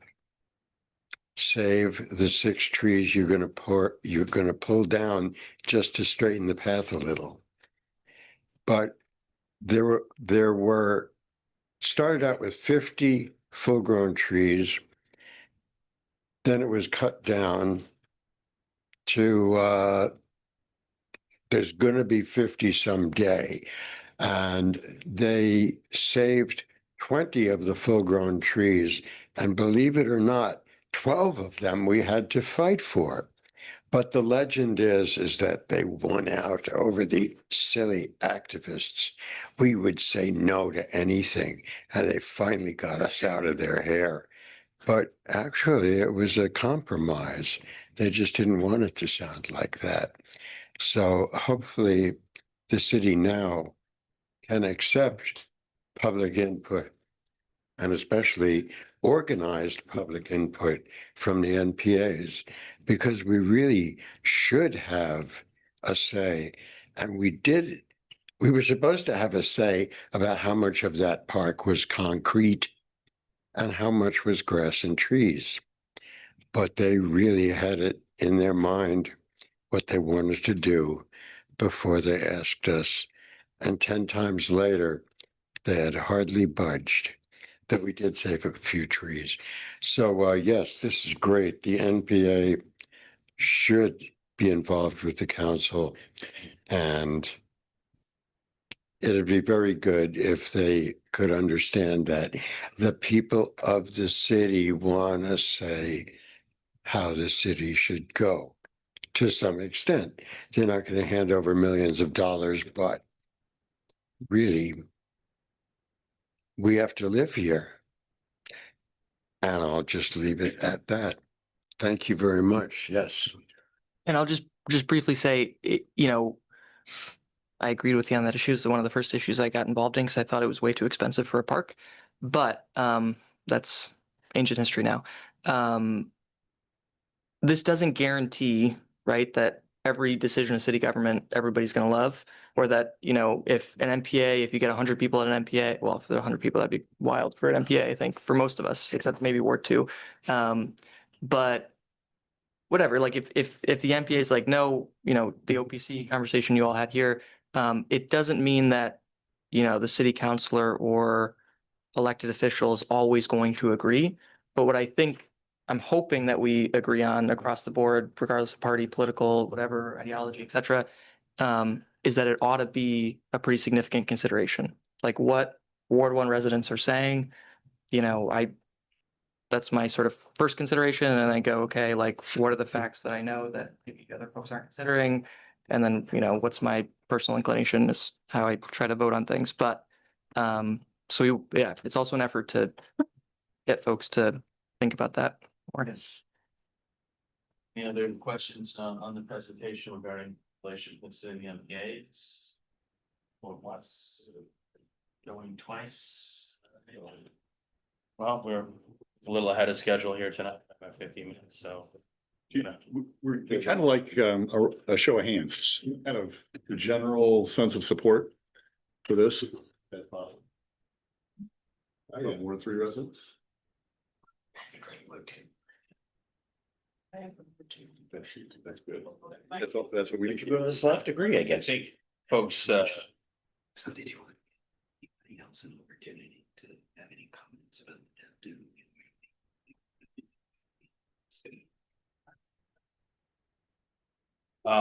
yeah, sorry about that. Yeah, I think it was a pretty sensible thing, and but you guys are probably coming in talk about this. So what's the time for bringing this to council? Probably July, August, once you finish the MPA tour. Yeah, who do we have last? Ward 1 next week, Ward 8. If somebody cancels in June, and Ward 2 hasn't responded yet. We'll hit them up again. Yeah, 3 more then. Right. More days, yep. Yeah. Thank you for coming out. Thank you for being patient as we work to get you on the agenda. And Thanks for having us. Thank you. Work you all have done. Now we're gonna adjourn since we have completed all of this on the agenda. Probably set. All right, thank you. Second. Thank you for coming out tonight, everybody. Thank you.